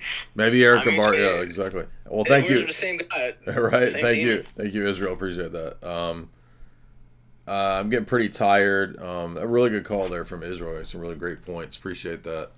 And raised some good objections on Genesis 18 and 19. I still think the evidence is on the side of it being the Lord and 2 angels. So, guys, if you want to support the stream, you can also head over to choq.com, choq.com, the best in supplementation on the internet, and that is the show sponsor, choq.com. Let's see, somebody asked a question about, use the promo code J40, JY40 to get 40% off. Somebody had a Theophany question. Where did it go? Mr. Anderson, $3. What is the Orthodox view of the Shekinah? Well, that's what I'm saying. Like, it's an energetic manifestation. The fire in the cloud, we know the divine fire is, Paul says, our God is a consuming fire. So that's an energetic manifestation of the divine energy, the divine power, the divine light. The cloud is fascinating because it's also a theophany. We know at Mount Sinai, there's the darkness of the cloud, right? Which, as the caller pointed out, definitely has a reference to apophaticism. But there's also, you have this theophany in Leviticus 9 where it's called the glory cloud, and it comes down and appears to all the people. And then the fire comes out from before Yahweh in the cloud. And we also know this is part of like God's chariot. It's an angel chariot that he rides. And the angels are also present in the Theophanies too. And it's primarily, though, the sun. But there does appear to be references to that call the cloud the spirit. So what could be happening is just simply that the cloud is an energetic manifestation of the spirit. Because in the New Testament Orthodox theology, the tongues of fire are at Pentecost are energetic manifestations proper to the Spirit. The dove is an energetic manifestation proper to the Spirit. But there's, as I think about it, there's nothing that's precluding the cloud also being an Old Testament energetic manifestation of the Spirit. But it's just something that we're not depicting in the icons, since after the New Testament, it is not proper to depict the Old Testament representations anymore in iconography.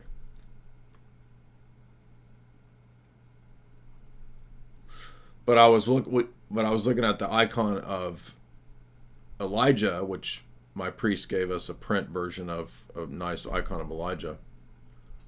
But that's an Old Testament icon, but it has, pretty sure it has fire.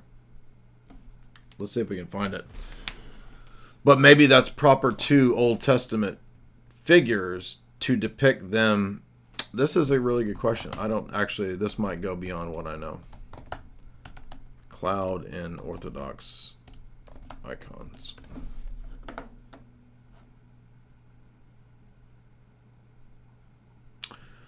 So we do see the Virgin at times on a cloud.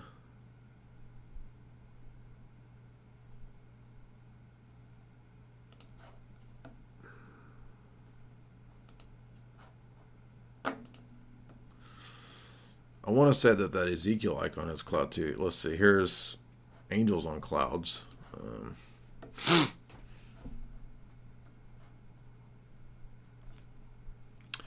In Orthodox iconography, clouds often symbolize divinity or divine presence.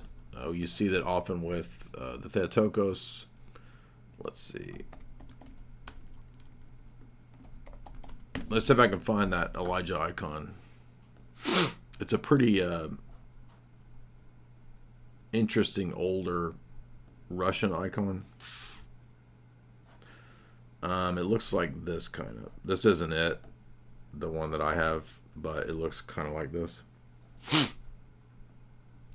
So there is cloud and fire. That probably is.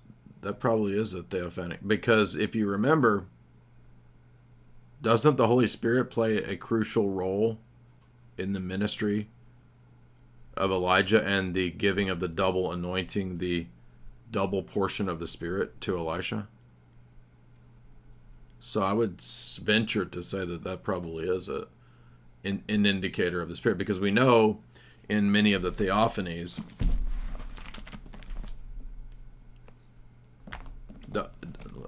doesn't Paul say baptized in the cloud and then the sea? Does he mention baptized in the cloud and the sea? That would be the glory cloud. That would be the Spirit. The Spirit hovers over Mary. The glory cloud hovers over the temple, over the ark. The Spirit is over Mary. So it seems like it would have to be.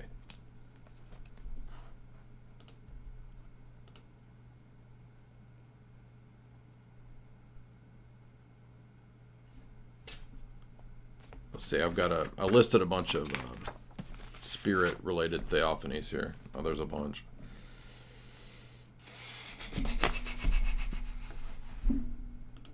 But yeah, Paul says baptized in the cloud and the sea, right?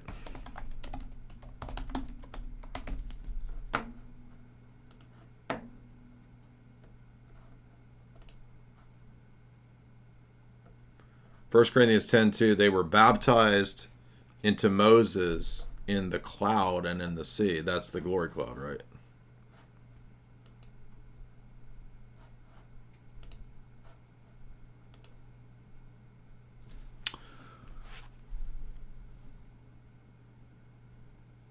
In the beginning.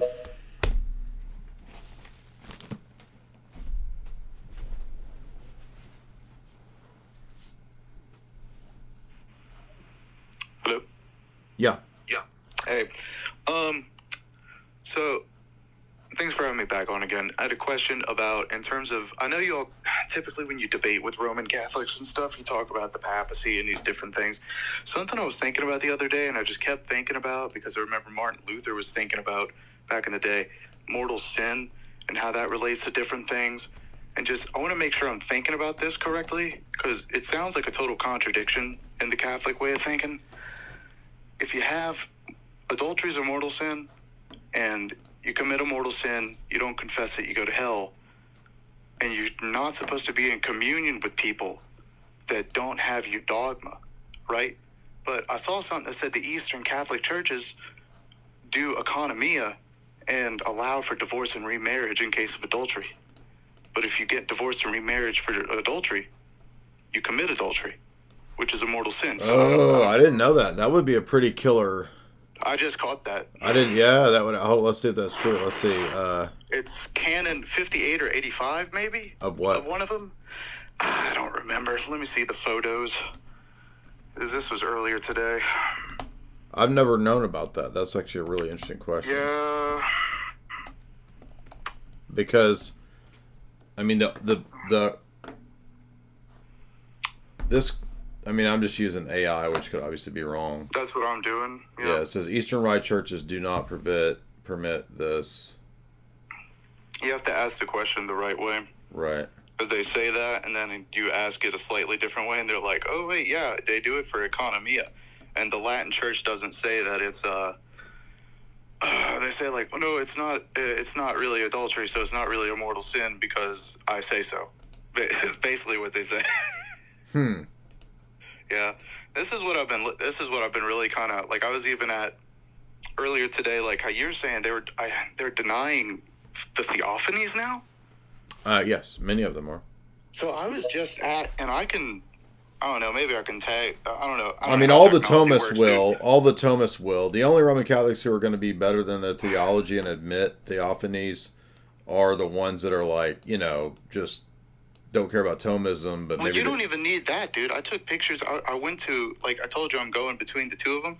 I was at an Adoration Chapel today. Their Bible study, their study Bible in the Adoration Chapel says so. It says it's Jesus. Well, I would just say again, many of them are better than their official theology. Okay.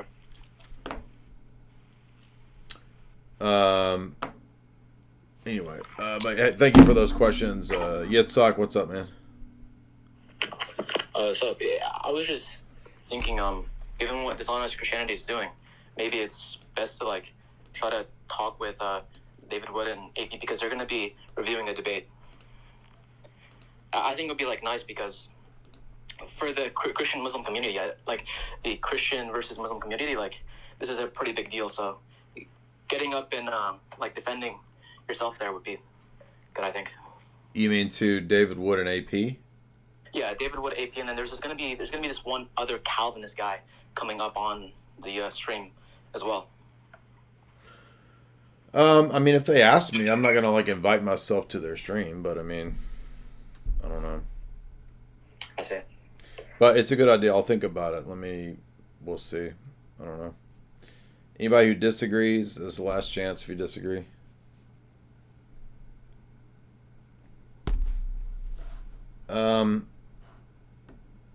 I'm not sure. That's a good question. How will David Wood and AP interpret? I mean, I would be inclined to think that they know Islam enough to recognize that it's just foolish to call it the same God. I mean, I would think. All right. Guys, remember, head on over to chalk.com, use promo code JAY44LIFE to get 44% off, or use the promo code JAY40 to get 40% off. You just want to test it out. Check out the Tonkat Ali. Check out the Chad mode. Those are my favorites. Let's make sure I didn't miss a super chat here. Arakota, $20. It seems like Catholics, it seems the idea that Catholics won is just on Twitter. I don't even know. I mean, they might be proclaiming on Twitter, but like thousands of the comments under YouTube. Some people on Reddit, who cares what Reddit says? Reddit Orthodox are gay and ecumenist, exactly. Good job, you made all these Catholics spurg out like leftists. Yeah, I mean, ultimately, it's just a win for us in the long run. Jason Killer, why'd you block me? I don't know which one you are. I said get a job because of your Trump skit. You did freedom of speech. I don't know what that means. It sounded like boomer shit to me. Like, get a job. Not in a ironic boomer unintentional sense. Josiah Leron, God bless you. Thank you, man. By the way, speaking of boomers, the new episode of Sam Hyde is up, and it is boomers, and I did contribute to it. And we got more awesome episodes ready to pop, lock, and drop it in the next few weeks. I listed them here on my page too, by the way, on the front page of the YouTube channel. You can watch the Boomers episode right here. And Sam actually brought a boomer on, which is pretty wild. So you can actually see what a boomer is if you didn't know. Cody S, $1. God can't deny himself. He cannot the truth can never be in opposition to truth. Proposition 2. Vatican II says that Muslims adore the one God living and subsisting in himself. Proposition 3. Islam's Quran denies the Trinity and Christ's divinity. Either the Vatican is wrong, or Vatican II contradicts. Either Vatican I is wrong, or Vatican II contradicts. Yeah, exactly. There's a lot of different ways to lay this out.